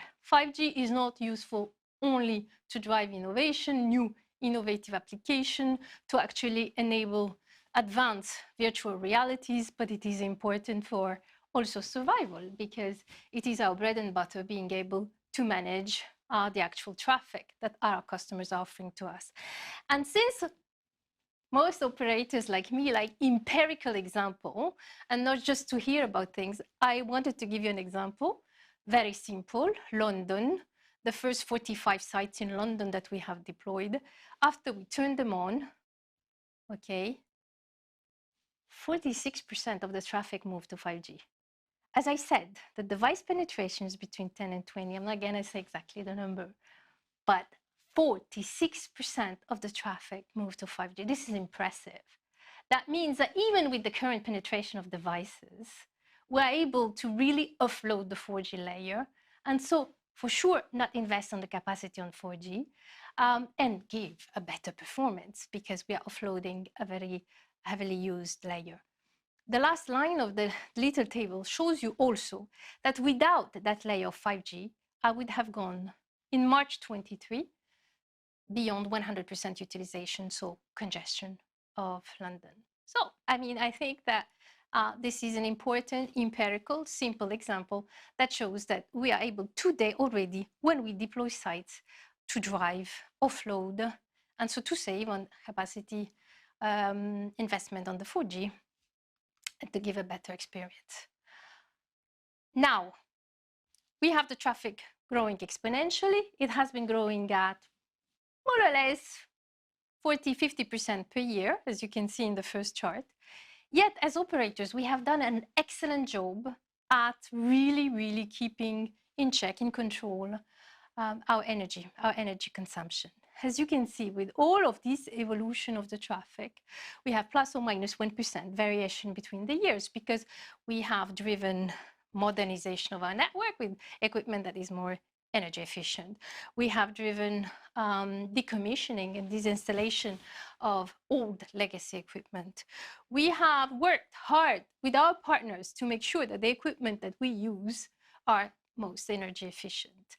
And this, of course, to maintain a perimeter when it comes to consumption, to meet our commitments in terms of company that have a social contract and want to really go to zero CO2 emissions, but also, of course, for our spend. Now, naturally, today's context is a bit different because now the unitary cost is going up. With all the effort and the good work that we have done, obviously, the relevance of driving consumption down is very important because of the unitary cost. And I want to give you another reason why it is important to migrate traffic to 5G. Because as you can see here, with low, with very low, with low, with medium, with long-term traffic, this technology is more efficient from an energy perspective. Again, to be more empirical and give you an example, test that we have done with data transfer, looking at 1 gigabyte. With 3G, it's 100 kilowatt hour. With 4G, it was 20 kilowatt hour. With the 5G, 6 kilowatt hours. This gives you very simple numbers you can compare. And of course, since we are all good citizens and energy conscious, this is a very good reason why traffic needs to move to 5G. Now, I spoke to you about 5G, why 5G is important, and why there isn't only one factor, which is the applications. When somebody tells you, you don't have the applications today, why you need 5G, you have elements to say. But I also want to say that it is important to look at what we can offer beyond connectivity, right? We're not just connectivity companies, we are telecommunication company, and we need to look beyond. And I believe that network slicing is a good opportunity to actually cater to the need of the customer and the services that the customer wants to offer. I give you an example here, for example, ultra-fast slide, because we have real-time trading on the stock market, we have metaverse, we have manufacturing applications that want ultra-fast, and you can create a slice for them to cater to that. You're not discriminating, I mean, you're not throttling, but you are offering all those applications that require, in order to function well and to have good performance, a slice that caters to the need, okay? Then you have the secure slice, and the secure slice can be for the government, for the banking, it can be for the hospital. And you have a slice that is common to those application providers that caters to those services. And then you have standard slice that looks at, I don't know, WhatsApp, Spotify, browsing, which doesn't have specific needs. And this is important. This means that we need to invest. We need to invest in automation. We need to invest in orchestration because we want to have a dynamic allocation of these slices. We do not want real-time dynamic provision of these slides. We don't want to have static slides that are blocked there even when they are not used. So it is important that we don't just look at manual, but with that we think about investing so that we enable these new capabilities that will allow us to monetize our network beyond connectivity. Another element that I wanted to talk about is how we will deliver our applications in the future and how we can create new ways to deliver services that make it more friendly to whom is developing and faster. And that means abstracting the complexity of our network, both fixed and mobile, and exposing our capabilities, network capabilities, through these programmable interfaces so that consumer, enterprise, and third-party programmers can use these capabilities as building blocks that they put together to build new applications. I think this is very powerful, but it requires collaboration across operating companies so that we have obviously the same APIs, because otherwise third-party developers won't scale. They don't want to develop an application that works on one operator and not on another. So this is an area where it is very important that we put aside any differences and we collaborate in order to make sure that we make this a reality, because this is really a true opportunity to monetize our network. And with that, I wanted to close. I spoke to you today about 5G, mainly 5G, and then two opportunities to monetize our 5G, because we need, as operators, to continue to drive the modernization of our connectivity, to always provide the best possible medium to our end customers in order to deliver digital services. Now, 5G is a fundamental enabler of that. Naturally, this goes with the other building block of the strategy that I didn't bring to you today, but you can understand that the evolution of our radio access is one important building block of that strategy. And with that, I'm going to stop here. I thank you for your attention today, and I hope you have a good rest of the day. Thank you, Ms. Banabdallah, for giving us a glimpse of Vodafone's promising 5G networks. Today, we are honored to invite Mr. Roberto Nobile, CEO of Telecom Argentina, to share Telecom Argentina's 5G network development strategies and his views on how MBB enables diversified business for telecom.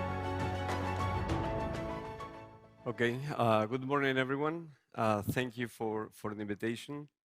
Laura brought today the first device, and I remember that my first device was in 1995, 2 months before my son was born, and it was only just to be there to see if he was born or not. And since then, from SMS, from voice, 4G has brought us a lot of revenues and revenue streams, new revenue streams. And I think the 5G era will bring us a lot of new revenues that we need to seek. Before starting, who we are?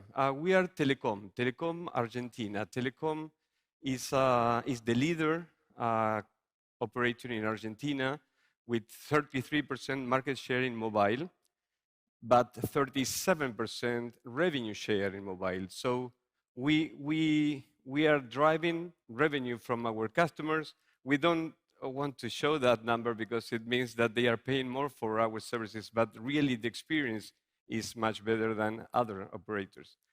We have 51% market share in broadband, 22 million subs, mobile subs, 3.5 million video subs, 4.5 broadband subs, and more than 3 million fixed voice subs still. We also, our footprint is not only in Argentina, we have services through a subsidiary in Paraguay, where we are number 2. We have more than 2.2 million mobile subs there and more than 200 fixed broadband customers. And we also have a video service company in Uruguay. Revenues for $4.4 billion company and $1.3 billion EBITDA last 12 months as of June 2022. So being said that, our purpose basically is to empower our customers, to empower the world of our customer, be an enabler for their potential. And our vision basically is obviously to consolidate ourselves as leaders and keep this ongoing, improving NPS, revenue share, and market share. And also, as it was also mentioned before, provide solutions beyond connectivity. We do not feel that connectivity is all that we can have. We need to move forward and look for new revenue streams that will make this sustainable. Transform ourselves in a marketplace. We have a lot of products that not only a market of APIs to expose the network, but also on the IP video platform we have. We want to become a marketplace for content delivery. And of course, agile and efficient and digital, as well as the best place to develop our people and the best place to work. This is something very similar to what it was already shown, but basically the basis or the fundamentals of our strategy is our infrastructure. We have developed a platform that drives all the network, not just the transportation network that we have designed and built to make sure that we have the lowest TCO in the near future. We're talking about what we call a future-proof network that supports the fixed and the mobile network as well. On top of that, we have created a multi-cloud platform that not only help us on our day-by-day business with our own services, but we offer this platform to our customers, to our enterprise customers, as well as to our B2C customers.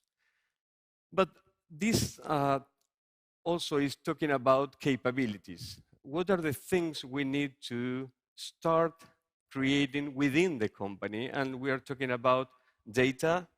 We are talking about data specialists, scientists, and so on. We are talking about cybersecurity. When everything was on-premise, it was very easy to handle cybersecurity. Now we are talking about exposing data workloads and data storage outside these four walls. So we need to get better skills in cybersecurity and give this as a service to our customers, as well as automation, AI, and many other things that are really there, and we need to be prepared and be flexible for what is coming, that we probably don't know exactly what's going to come. This is probably the story of our journey to 5G. We are obviously accelerating VoLTE services, trying to shut down 3G by the year 2023. As June 2021, we have only 22% of our services on VoLTE, and now by the end of October, we have reached 62% of our voice services on VoLTE. Last year, 2021, we were the first operator to launch 5G services on DSS. We know that does not increase any capacity, even though it could be a little, reduces a little capacity, but gives us the opportunity of to learn how to do it, to learn how to develop, how to improve ourselves and make sure that we can move forward with our 5G standalone core that we have started to deploy, and we are accelerating it to make sure that we will be able to run it by the year 2024. And of course, with 5G C-band that is probably being auctioned next February or March of next year, we believe that it will really drive the new capacity and new services and experience that 5G will be able to deliver in the near future. So this is just to share a few examples of what we are doing. On VoLTE, VoLTE is not only for our customer experience in terms of HD voice, which is beyond what they have had in the past, but also it means 3.4 times spectrum efficiency compared to 2G. So that's the tremendous opportunity we have to do the refarming of 3G and moving forward. As we know, in the last year, we have been very successful trying to migrate our customers to VoLTE. We have more than 4,500 3G sites already refarmed, and that 3G was already sunset. And this is part of our ongoing plan.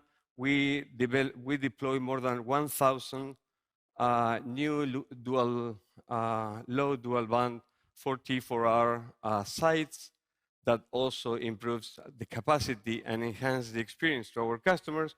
And we have the greatest ratio of migration of voice services, voice customers to VoLTE in Latin America, with 250,000 new customers migrated every month to the new service. But it's not only of HD voice. We are talking about HD video services.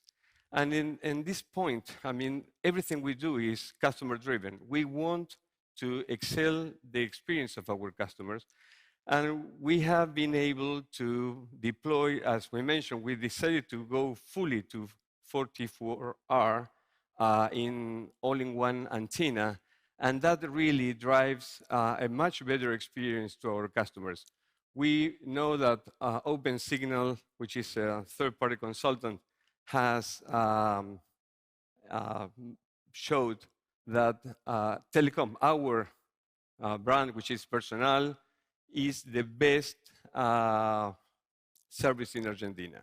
So out of 9 categories, we are exceeding 7 categories with the best marks. So we're driving better experience to our customers as well. This is something interesting. It's the way we are trying to make and improve customer experience of our best customers. Those are mid-end and high-end customers that pays a lot of money for us. We are trying to make sure that their experience is improving every day. And we are trying to do that, trying to reduce the CapEx. So we try to map, to try to identify those customers with data. We have one solution, which is Smart Care. And with Smart Care data, we were able to filter all the traffic that these users, heavy users, were doing along the network. We know exactly where do they live, what site is the main site they are using, where do they eat, where do they play, where do they work. And so with this aggregated data, we have mapped what we call lifestyle zones. And we make sure that in those lifestyle zones, we are delivering the right capacity and the right experience to our customers. And this is the way we are also trying to make more sharp the use of CapEx on our network. So this is a fantastic instrument we have found for improving NPS and also reducing CapEx as long. And one last thing is that we all are aware of ESG, and we all need to reduce power consumption. We all are trying to work heavily on keeping and caring our planet. So we have adopted super blades sites. We have added more capacity. We are using 44R. We are using 80 AR and also massive MIMO, together with smart lithium batteries.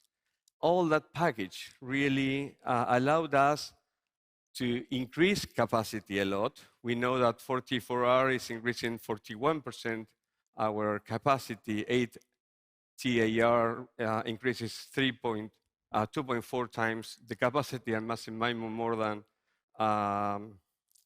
41% also the capacity that we are deploying to our customers.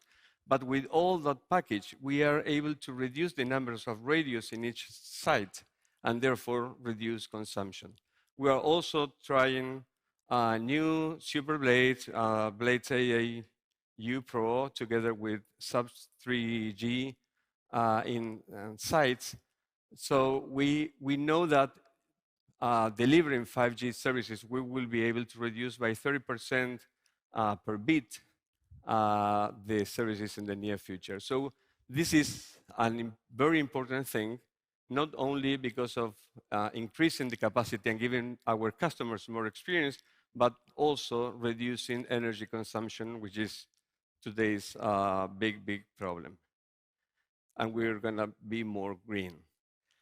So finally, and this is our last slide, we are trying to build an ecosystem. We are trying to build an ecosystem of platforms that are relevant to our customers, either on the B2C side rather than on the B2B side.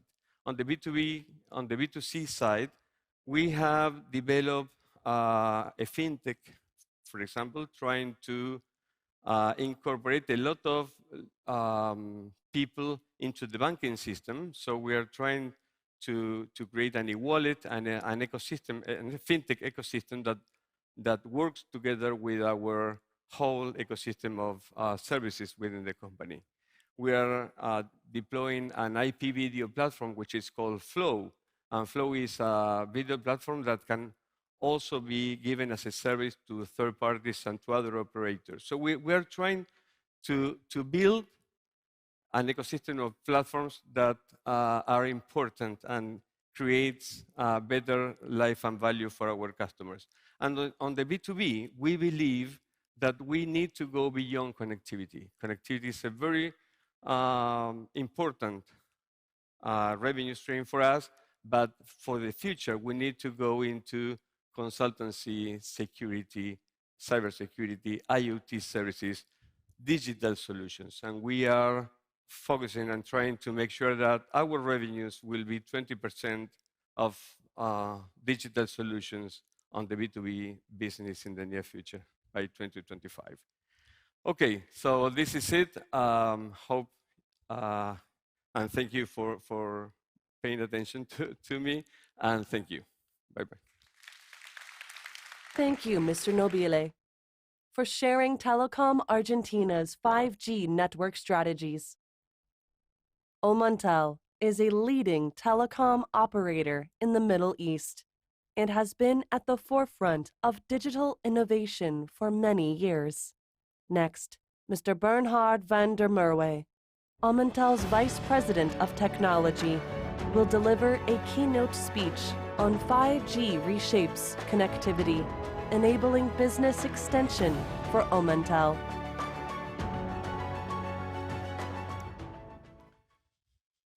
Good morning, everybody, and thank you for sitting in on this session.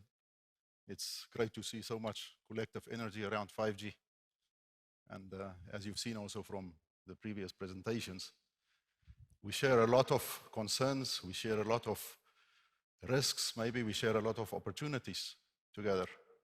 And I think there's a lot of collaboration opportunity for us to make this a great success story, not in our own individual markets, but globally.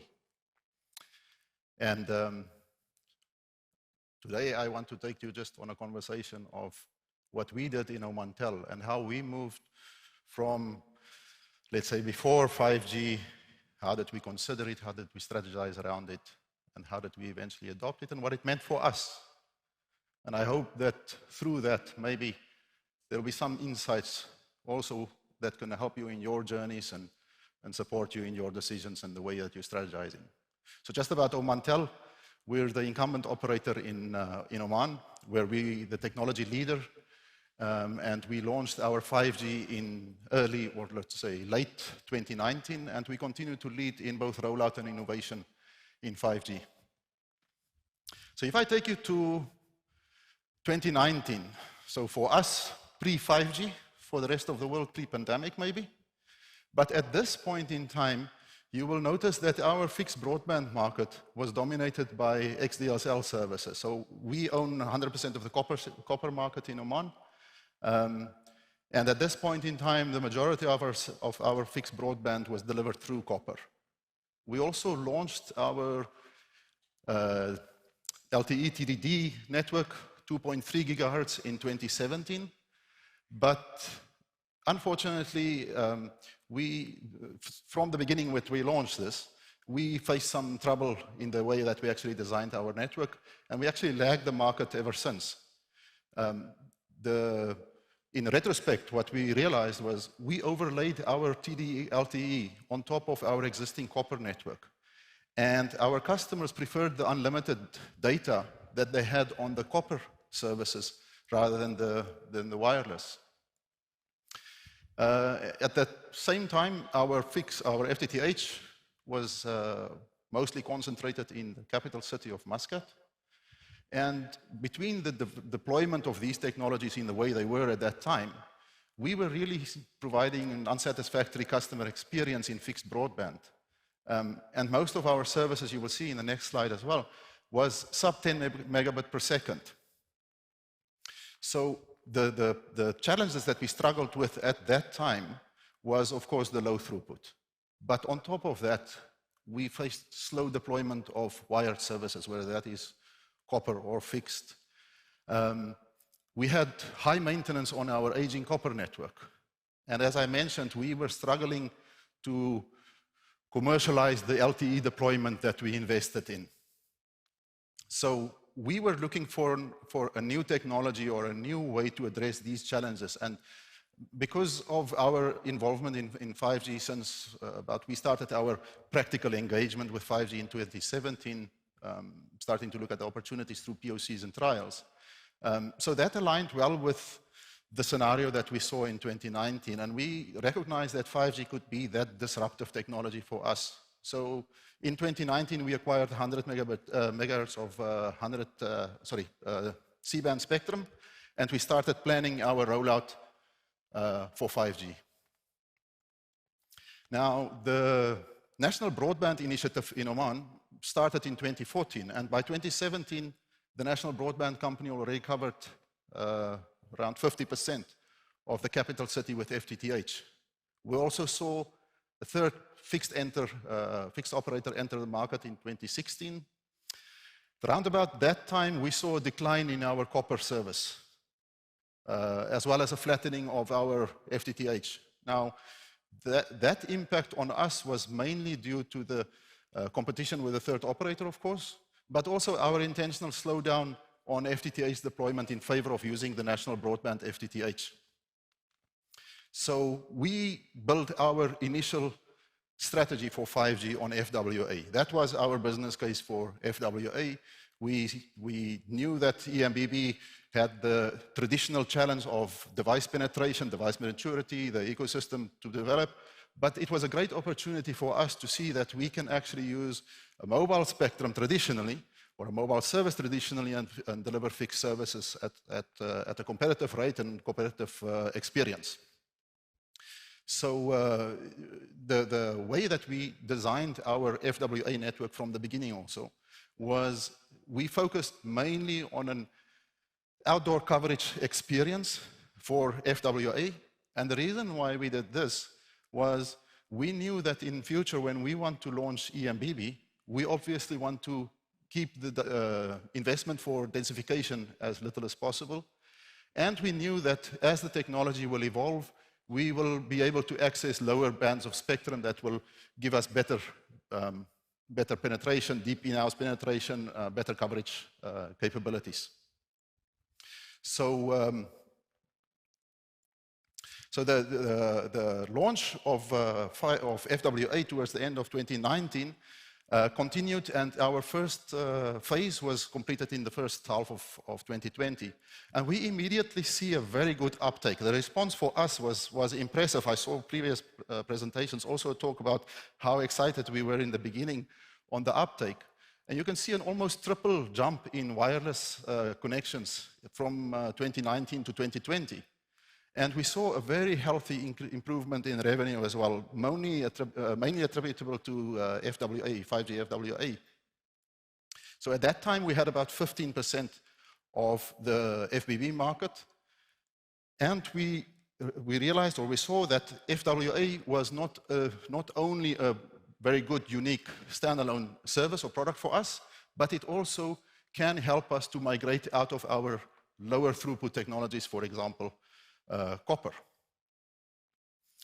Then we came into 2020, and as in Oman, the majority of our population is urbanized into the capital city and its suburbs. But with the pandemic, as most of us have experienced, work from home, study from home, all of that drove specifically daytime traffic out of the business districts and away from the educational facilities, more into the suburbs, more into residential. Now, I know that's similar for most of us, but what was different for us in Oman is that residential doesn't necessarily mean suburbs. Residential also for us meant a move out of the capital city into the ancestral villages of the people. So at the same time, we also saw an impact on service, not necessarily the coming of new services, but rather a change in demand on existing services. So we saw an increased demand on quality, we saw demand on throughput, we saw increased or length of duration of consumption. So these all impacts for us resulted that during the pandemic, we saw an increase in traffic of about 100 to 150% on our network, with the peak times, of course, specifically when we were in lockdown. So what was interesting is when we came out of lockdown and business returned to, let's say, relatively usual, we, of course, immediately noticed the reduction in traffic as we expected, but the traffic did not return to original pre-pandemic levels, and we leveled off at about 30 to 40% of what we were before the pandemic. The other thing that we noticed at this time was that there was an increased densification or density of devices inside the home Wi-Fi. So for us, we had about 1.5 to 4 devices per home Wi-Fi or per FBB subscription. And it was that density of devices and these changes in behavior of service consumption and location of consumption that obviously drove this, drove the traffic up.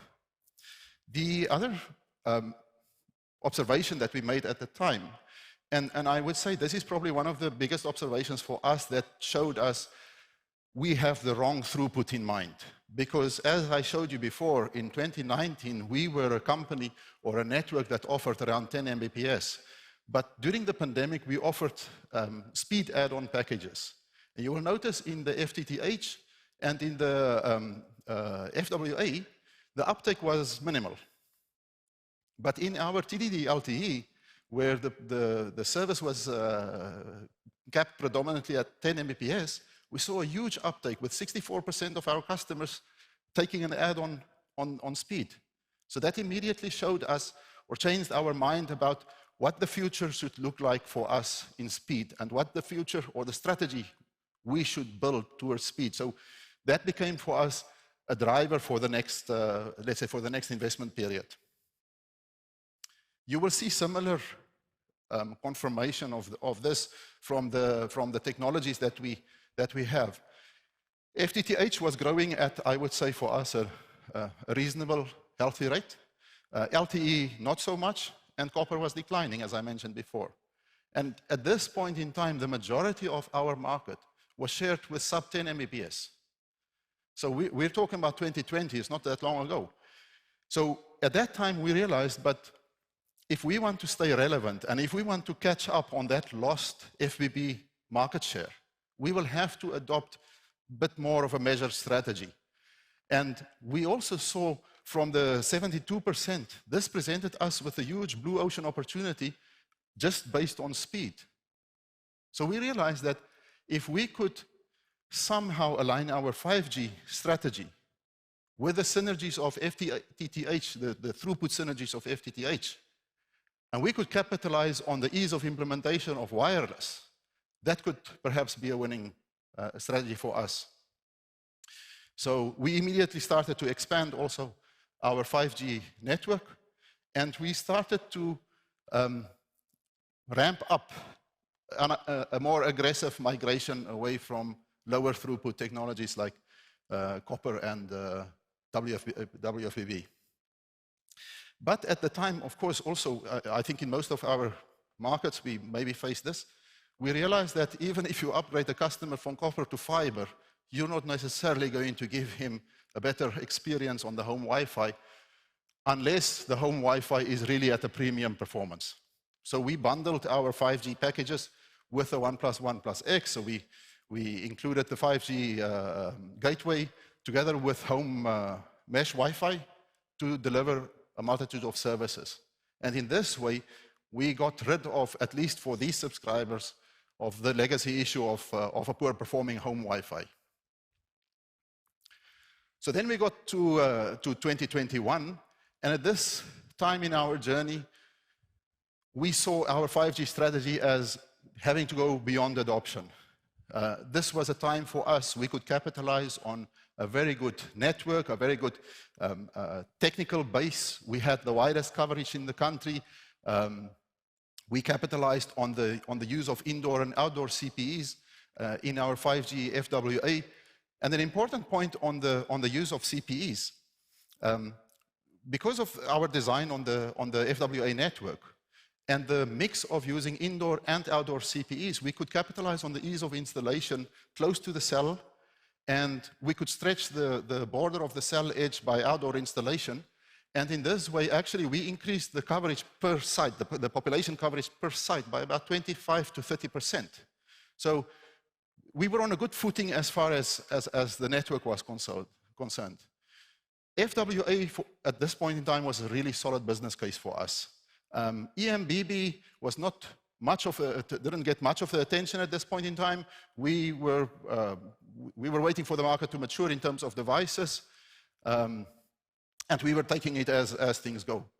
So at that point in time, also, we launched a new package for our FWA, which we closely aligned with our FTTH packages, where we offered unlimited speed and a dual speed dimension, unlimited data. And of course, we augmented that with big diversity of devices so we could cater to all the markets. But as all of you know who has gone on this journey of 5G, the complexity of the network is increasing almost as the traffic is increasing, so we all need a very good ecosystem of tools and analytics to support us in this. So in Omantel, we have our NOC, we have our SOC, we have our customer experience management, we increased automation, and this smart care data is now able to provide us with use cases or user and network insights across these different dimensions. So imagine you are now able to put customer experience together with device penetration, together with revenue assurance. So you can come up with a plethora of different analytics. And this really helped us to pinpoint our investment decisions, to pinpoint our marketing decisions. Then we reached to the post-COVID time. And now most of us went back to what probably a new normal. Looks sort of like before, but not quite. And this, of course, is an opportunity for us, or an era for us for great opportunities. We saw the population of Oman return to actually better than pre-pandemic levels. As I mentioned, we had a very aggressive migration from older technologies to FWA. And that allowed us to, in between 2020 and 2021, almost quadrupled our fixed FWA connections. And this year, during the first half of the year, we already decided to double up our planned investment for 2020, and we completed the rollout of that during the first half of the year. So we are very positive that this year again, we will at least double our FWA connections. We remain with a lot of challenges, but we believe that 5G is going to help us address those. Two more things that we really feel is recognition for our FWA investment and for our 5G strategy. You will see very high uptake on our CPEs and devices in the network. And today, 20% of all the data network is served by 5G. But more importantly for us, or more impressive for us, was the traffic increase. And I wish it could be aligned with revenue increase, but this is both a boon and maybe a risk for all of us. Our traffic increased to exceed our 4G traffic by April this year. And to put it to you in perspective, that's in a time span of about 2 years. When we launched 4G, it took us 5 years to do the same thing to 3G traffic. So impressive, but with huge challenges. So how do we see the future? Pretty much similar to many of you. And we will continue to invest in our RAN network. There's a lot of attention needs to be on spectrum. We're going to increase spectrum, hopefully in the mid-band, for capacity reasons. We're keeping an eye on millimeter wave, perhaps not so specific to our market at this stage. We're doing POCs on low band together with dynamic spectrum sharing and carrier aggregation. We're in the process of tendering, or we are tendering our 5G standalone, and looking forward to see through 5G standalone the real capabilities of low latency and MMTC that we heard everybody talk about. And of course, all of this needs to be really supported by intelligent operation and maintenance. So with that, I come to the end of my presentation. Us in Omantel, we're going to see the future as really a drive to try and reduce that cost per GB. We're looking forward to the opportunities that 5G is offering all of us. And I wish you a pleasant day, and I hope that you have great success in your own 5G journeys. Thank you very much. Thanks, Mr. Bernhard van der Merwe. 5G enriches people's life and promotes digital transformation throughout industries. Let's welcome Professor and Dr. Apachat Asava-Mankokul, Dean, Faculty of Medicine, Suraraj Hospital, Mahidol University, who will introduce Asia's first 5G innovative hospital and share his vision for building smart hospitals in Thailand.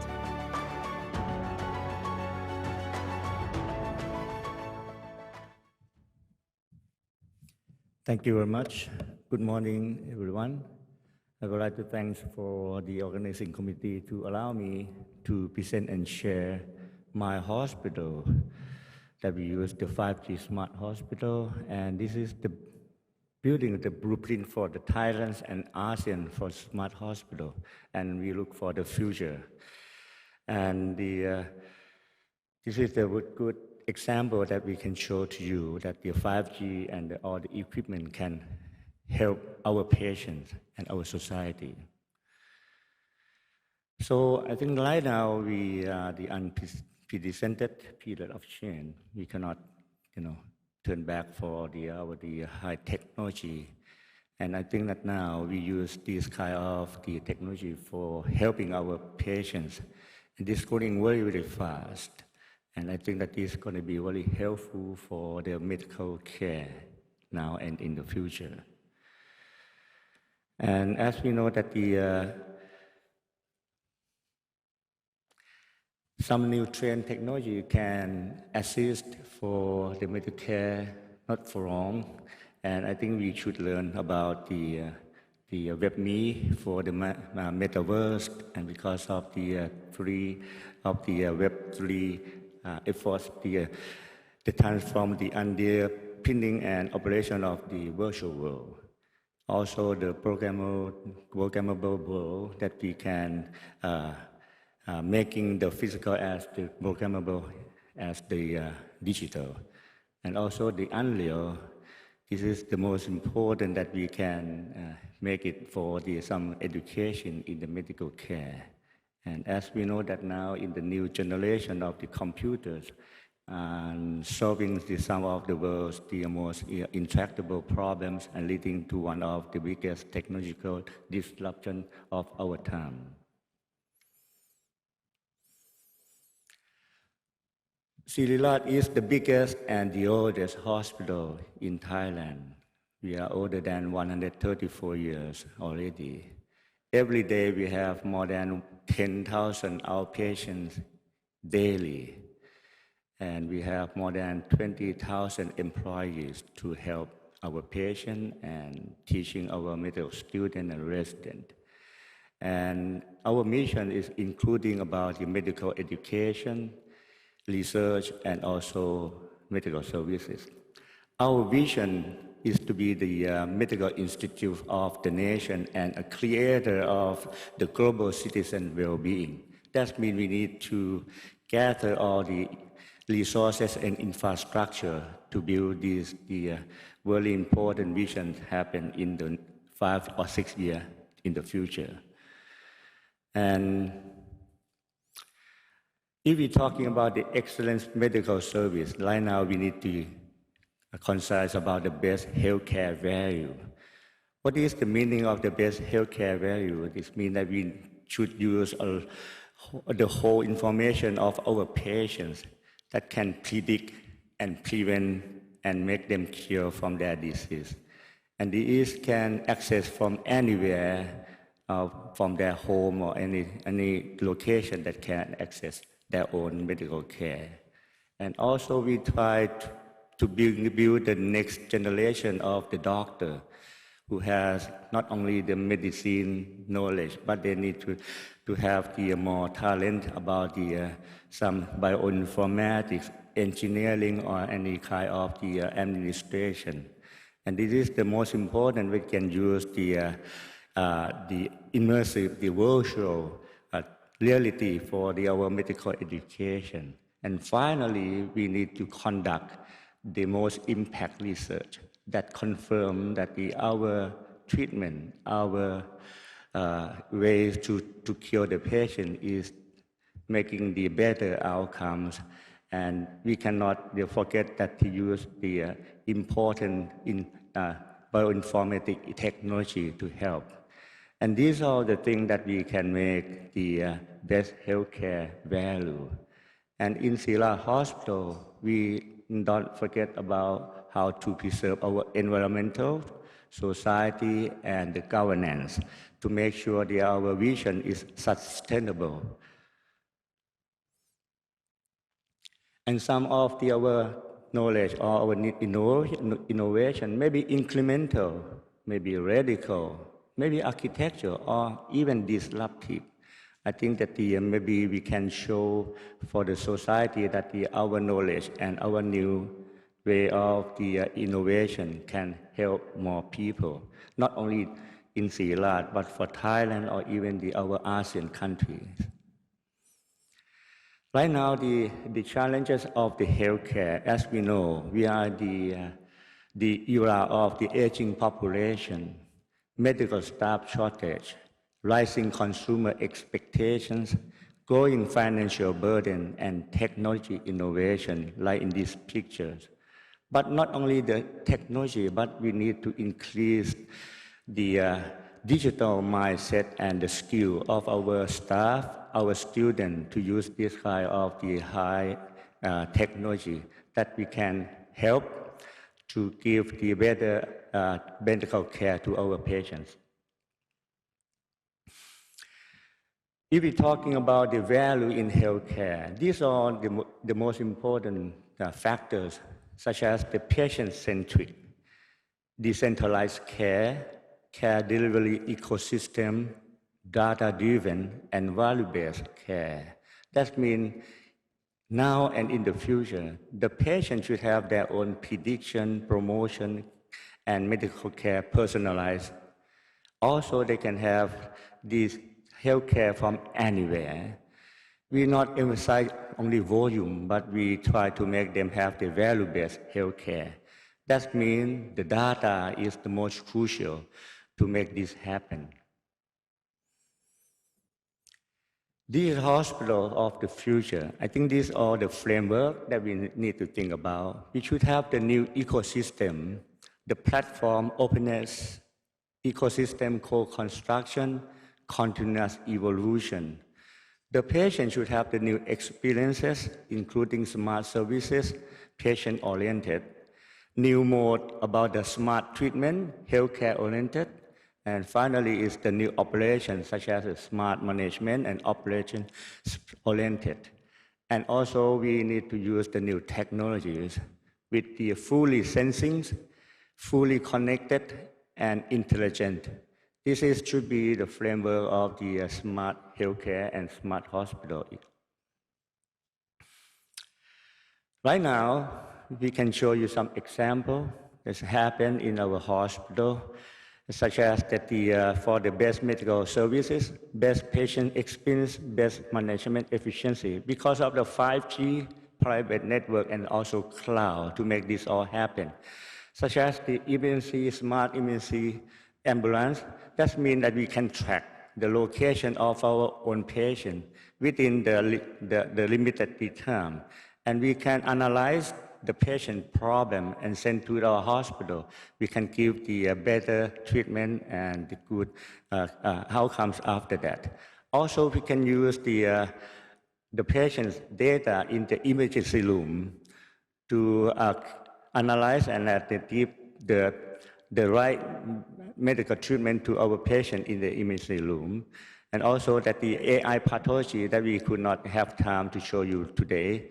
And at home, the patient can send all the information about their disease to the doctors in the hospital that we can calculate by, like some disease like a diabetes, hypertension, the doctor can give the treatment and send the drug to their home. And also we have the unnamed vehicle that can deliver the medicine, the drugs, and equipment to some location that we try to use it without any man control. So we hope that in the near future, we try to make like a national medical hub. That means that we will try to expand and diffuse of the phase 1 application by using the 5G private network expansion. And we try to make the smart hospital campus by doing the intelligent operation center or healthcare operating center. Then I will show you later. And also we will try to make the smart application incubator by conducting some joint innovation lab and new application launch. And hope that in not quite long from now, we can build the global 5G hospital net benchmark in our nation, our Thailand. And next time we can present you more than 30 use cases for our treatment in Silat Hospital. So this is the phase 1 of the 5G Smart Hospital. Now we implement all the multi-access edge computing equipment and also the CPE already. That means we can handle about the 5G network optimization, and with the safety and security. We can expand not only one building, but the whole campus, we can use this. And now we send it outside. That means the city and all the Bangkok metropolitan can use our 5G, the smart medical care. And this is the phase 2 that we would like to be in the next couple of years. We try to make the healthcare operating center. That means we can know all the data real time, and we can handle and manage all the system in our hospital. I think this is going to be really useful for my hospital, for the management, and also try to make the better outcomes and the better management to our patients. And this is going to be happening in next month. Now we're setting our digital health hub. This is a co-working space and resources. It's like an innovation lab, innovation hub. And we have the huge, our own patients' data that we can use it for some innovation and for some research. And I think that this is going to be something like a micro services sandbox and digital twin. And hope that for our own atmosphere about digital environment using the 5G, MEC, hybrid cloud, mobile equipment, this will make our people learn, including innovation process, and hope that they can define the new projects about the medical care, some idea, commitment, develop and implement and fit to the market for the society, and hope that it's going to be turned to be some commercial scale for our hospital in the future.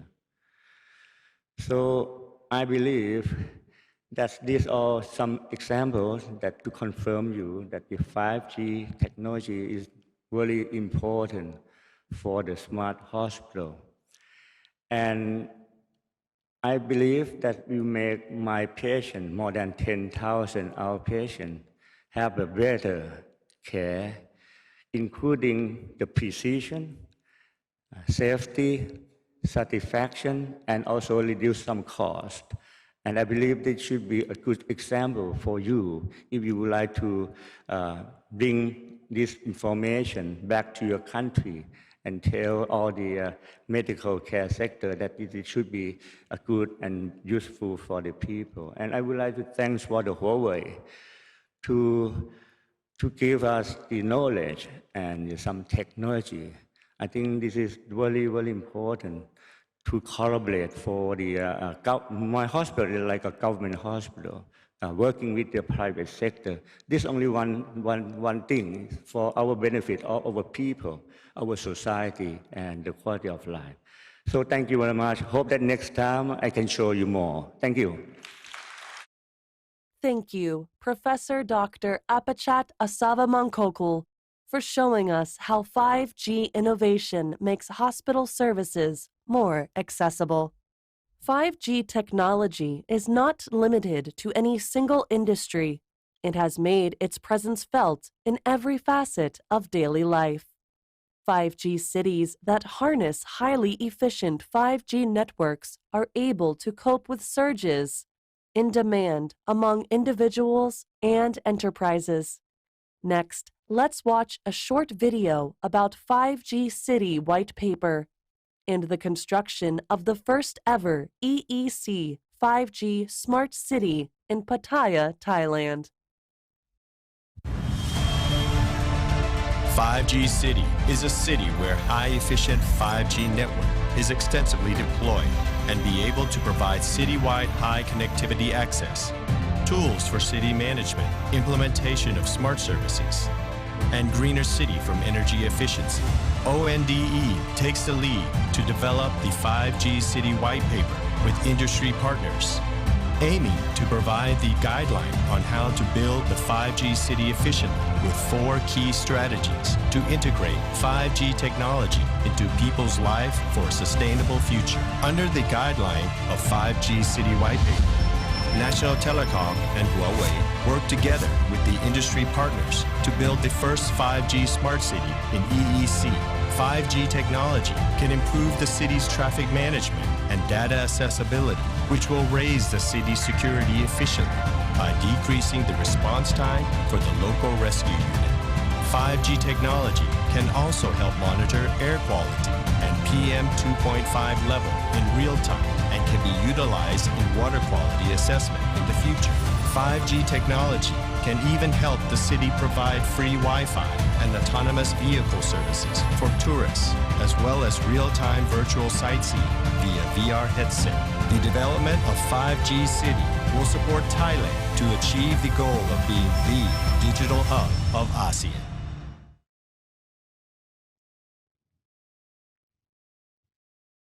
Good morning, ladies and gentlemen. A very warm welcome also from my side. My name is Matthias Gabrisch, and I'm not the next keynote speaker. I'm a kind of an analog assistant to our digital host over there who is taking a break. And I have the pleasure and I have the honor to be the master of the ceremony for the official launch of the 5G City White Paper and the first ever 5G Smart City. And to do that launch, I need the help of some very distinguished guests, which I will call one after the other to the stage to join me. And first, I would like to call, to join me here on the stage, Colonel Sanpashai Huwanan, who is the president of Thailand National Telecom Public Company. So please join me, Colonel. Come here.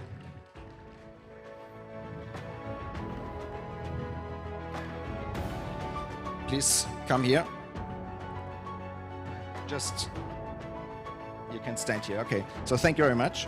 Then second, I would like to call on stage Mr. James Chen, who is Huawei's president of global sales. Please, James, join me. This is your place. We are selected for you. Thanks. Third, I would like to call Mr. Abel Deng, who is the CEO of Huawei Thailand. Abel, I hope you're here. Here, he's coming. Abel, thank you. Just please here. A little bit there, okay. Then I would like to call Mrs. Dr. Ponpan Tanukit, who is the director of the National Space Affairs Division of Thailand. Dr. Tanukit, please join us. So you're here a little bit more here, this, okay. And then I would like to call Mr. Ponchai Graivishen, who is the CEO of Thailand Information and Communication Network Public Company. Mr. Graivishen, please join us. Okay. So you have the longest way to go, unfortunately, just right to there. Okay, thank you. And then last but not least, I would like Mr. Alan Liao, Deputy CEO of Thailand.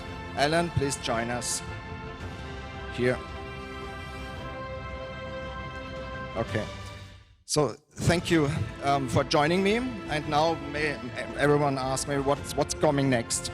So next step is just I would like to ask you step a little back towards the screen. Just go back. Yeah. Closer to the screen.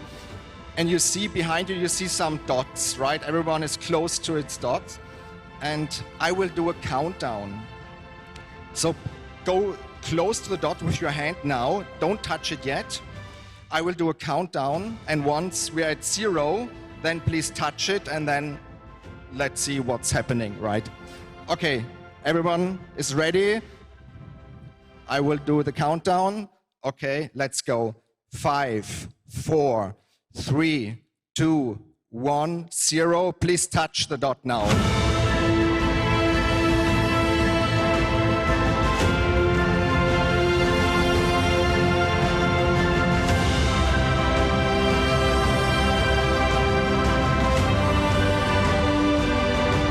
Okay.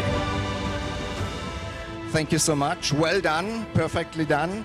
And now I would like to ask you to make a short group photo. Please just gather here in the middle. You can come closer now so we can freeze this moment. I think we have the photographs ready over here. Don't forget to smile.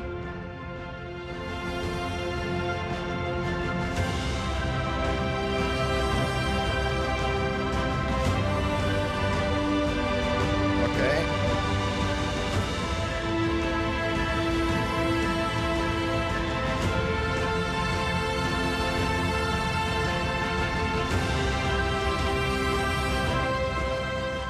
Okay, so thank you very much, and thanks again. Our deepest thanks for all of you to witness this launch, and you can leave the stage. Nearly all of you, please just leave the stage, one up there from this side. I would only ask Mr. James Chen to stay on stage because he will be our next speaker.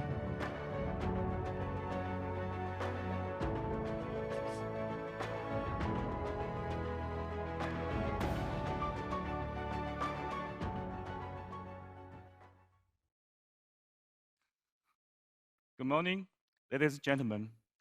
I'm pleased to be here with you at the Mobile Broadband Forum as the last big person for this morning. Right now, the EEC 5G Smart City is exactly a very good example of 5G business success. Next, I would like to talk about a bit more of how to achieve 5G business success in more details. First, I want to share my views on the opportunities 5G can offer to carriers from three perspectives. First, user experience. Second, IoT. And third, industrial digitalization. Then I will talk about how to seize the opportunities for 5G commercial success. And I believe there are lots of revenue for us to share. But before we start, let's take a quick look at the 5G rollout progress. The progress has been fast in the last 3 years. Globally, there are now more than 200 5G networks and over 700 million subscribers, 5G subscribers. And as for smartphone, for the first time this year in the second quarter, 5G phones made up over 50% of the global shipments. And these network users are growing the market bigger than ever before.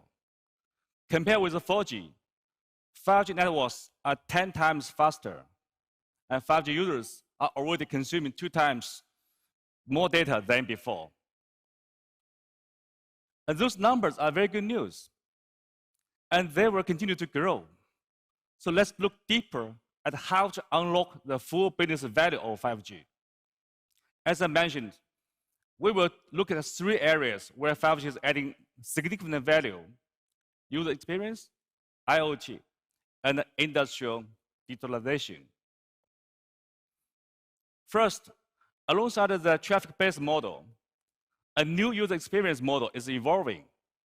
Those can help carriers generate more revenue and profits. More and more carriers are using a suite-tier strategy. In fact, 20% of global carriers, including those in countries like Finland, Switzerland, and Germany, are now using this kind of strategy for 5G, and compare with to only 5% in 4G. And many carriers are also starting to offer 5G packages based on other factors like latency and uplink experience. For example, European carriers have launched a low latency package for cloud gaming. And Hong Kong carriers have launched live streaming packages based on the uplink experience.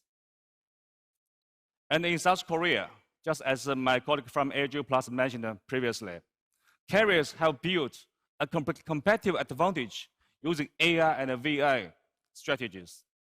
And these experience-based models benefit carriers and users. It's a win-win.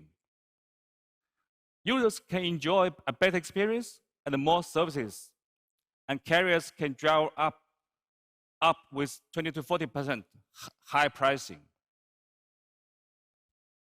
And second, the increase in mobile connections and traffic won't be limited to smartphones. 5G supports a massive number of connections and a greater capacity than ever. And this will lead to rapid growth in the number of IoT connections for both consumers and the industry. By 2025, everyone will have an average more than 5 connected devices, including smart watches like I'm using, smart glasses, and smart vehicles. This will generate more connections and data to create huge opportunities for business growth. IoT is also growing fast across different industries. Globally, now more than 2 billion IoT connections are connected by the cellular network. And by 2030, 5G network will connect more than 100 billion IoT devices. And with DOU will reach 0 gigabytes for each. And tapping into the full value of IoT data is critical for future growth and has huge market potential. Third, 5G is also a game changer for carriers in the B2B market. But this growth won't just come from enhanced connectivity. 5G also opens the door for revenue growth in a wider range of communications, IT, and data services. With 5G, new revenue will come from combining connectivity, cloud, and integration support. This combination can provide services for different industries, like mining, manufacturing, ports, and healthcare. Here in Thailand, just right now we saw from the professor, for example, with support of Huawei and other partners, Syria Hospital has already deployed a number of 5G applications, like smart ambulance, AI-assisted diagnosis, and remote diagnosis. Now, let's take a look at this video.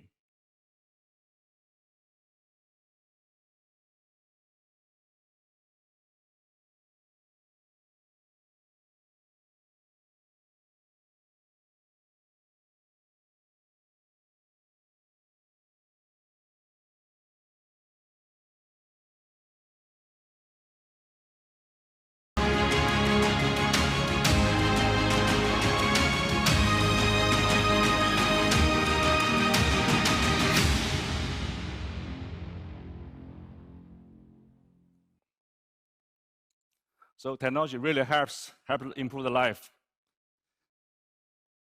So in the 5G area, like FMC providers, all carriers will have the network capabilities to expand their B2B business. So before I move on, let me just sum up the good news for carriers so far. First, 5G experience-based packages already contribute additional up by 20 to 40%.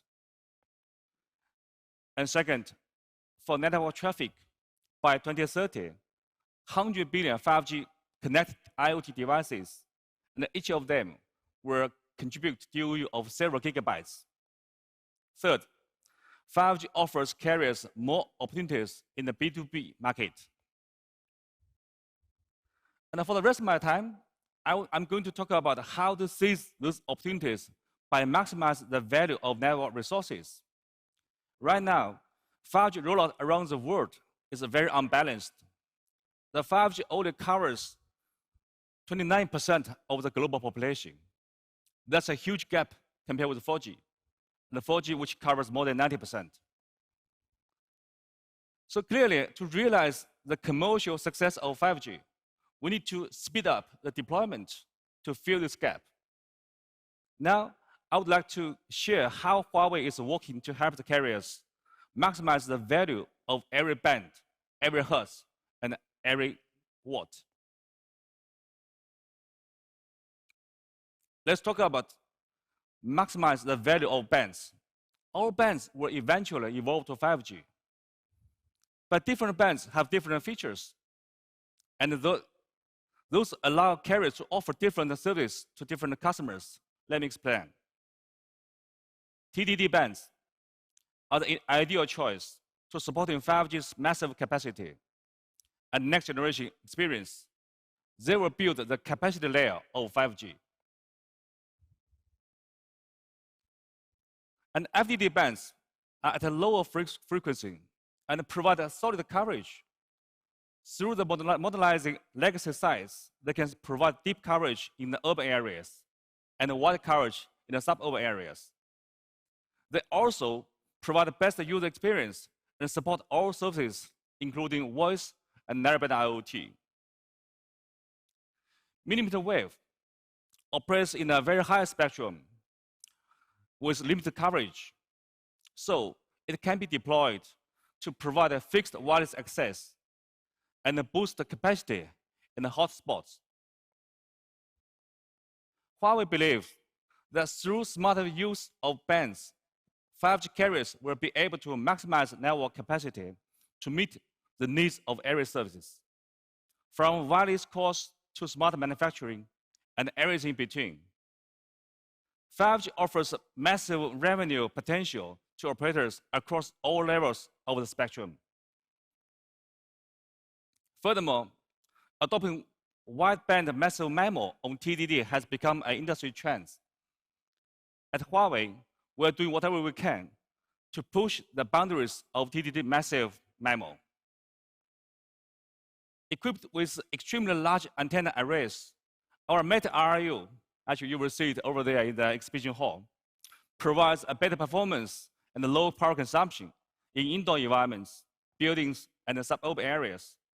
When antenna space is limited, our Blade AAU simplifies deployment with a smaller footprint and supported for all sub-60 frequency bands, all in one. FDD bands are fragmented and narrow, so adopting MIMO on a single band is not a smart investment. Huawei's FDD Gigaband series integrates the sub-3 gig mid and low band radio components into a single RF module. And this series can support 44R, 80AR, and MIMO. It improves spectral efficiency, simplifies deployment, and benefits both 4G and 5G. If we want to fully unlock the whole value of every hertz, we need to introduce MIMO to every band. Please take a look at this video. High-quality 5G networks are the foundation of the 5G commercial success. Huawei has constantly innovated in MIMO technology to help carriers build the most competitive 5G networks. Our Meta AAU solution for TDD bands has been deployed at scale in numerous countries, including China, the Philippines, Saudi Arabia, and Bahrain, where it is greatly improving network performance and energy efficiency. Our Blade AAU Pro solution has been applied at sites with limited antenna space in countries like Switzerland, Germany, and South Africa. The solution allows for simplified sites deployment on a single pole. Our Gigaband MIMO series products for FDD bands have been deployed in over 100 countries and regions worldwide. According to a third party's 5G network performance testing report, 5G networks built by Huawei have outperformed its counterparts by 30% across different metrics. These high-quality 5G networks help increase the traffic offloaded to 5G networks, paving the way for 5G commercial success.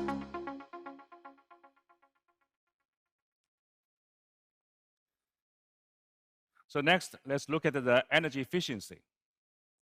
Our goal is to build a quality and energy efficient 5G network that enable every watt to carry more bits. With massive MIMO, 5G can deliver much lower energy efficiency, energy consumption per bit. And each watt can carry 10 times more data than 4G. So the more 5G traffic a network carries, the lower its overall energy consumption. Take one European carriers, for example. They experienced an average overall daily site traffic increase from 480 gig to 630 gig. But because of the 5G portion of that traffic grew from 10 to 21%, they were able to reduce the single site energy by 6%. So now the entire network is 40% more energy efficient. With network traffic growing faster, up to 100 times and more, Huawei has developed a green architecture to improve network energy performance across 3 different layers: equipment, site, and network.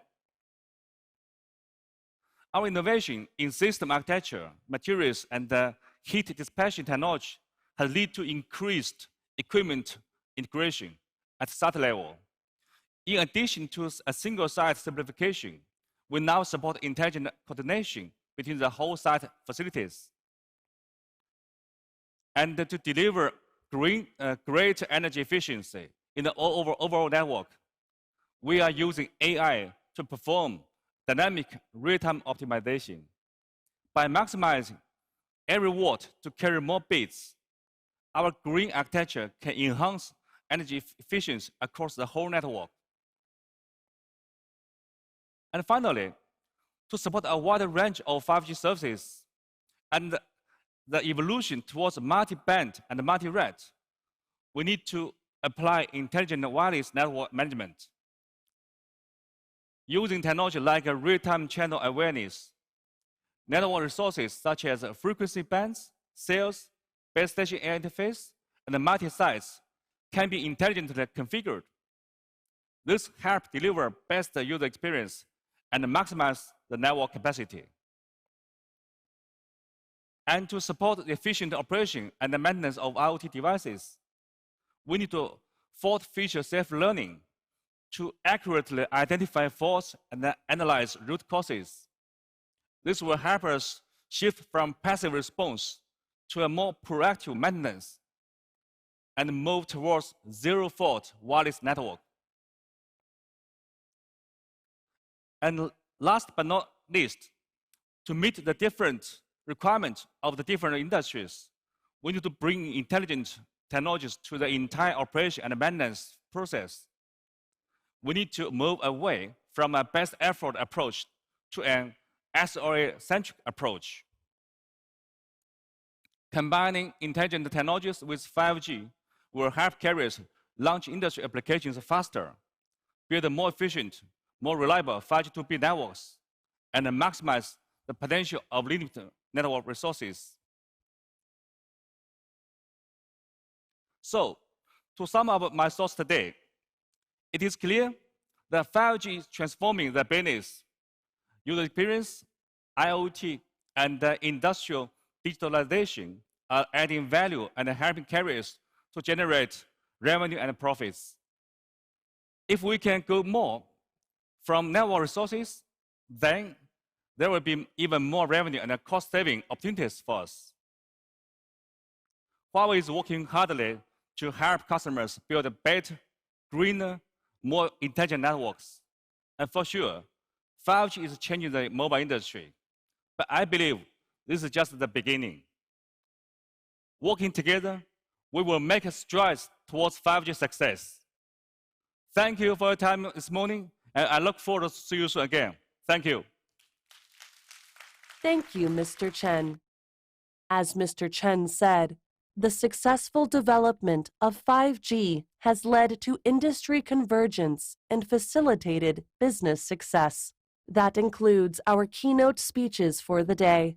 We'd like to thank everyone being on hand to witness history in the making. We'll resume the same time tomorrow and discuss how the industry has made strides with 5G. See you tomorrow.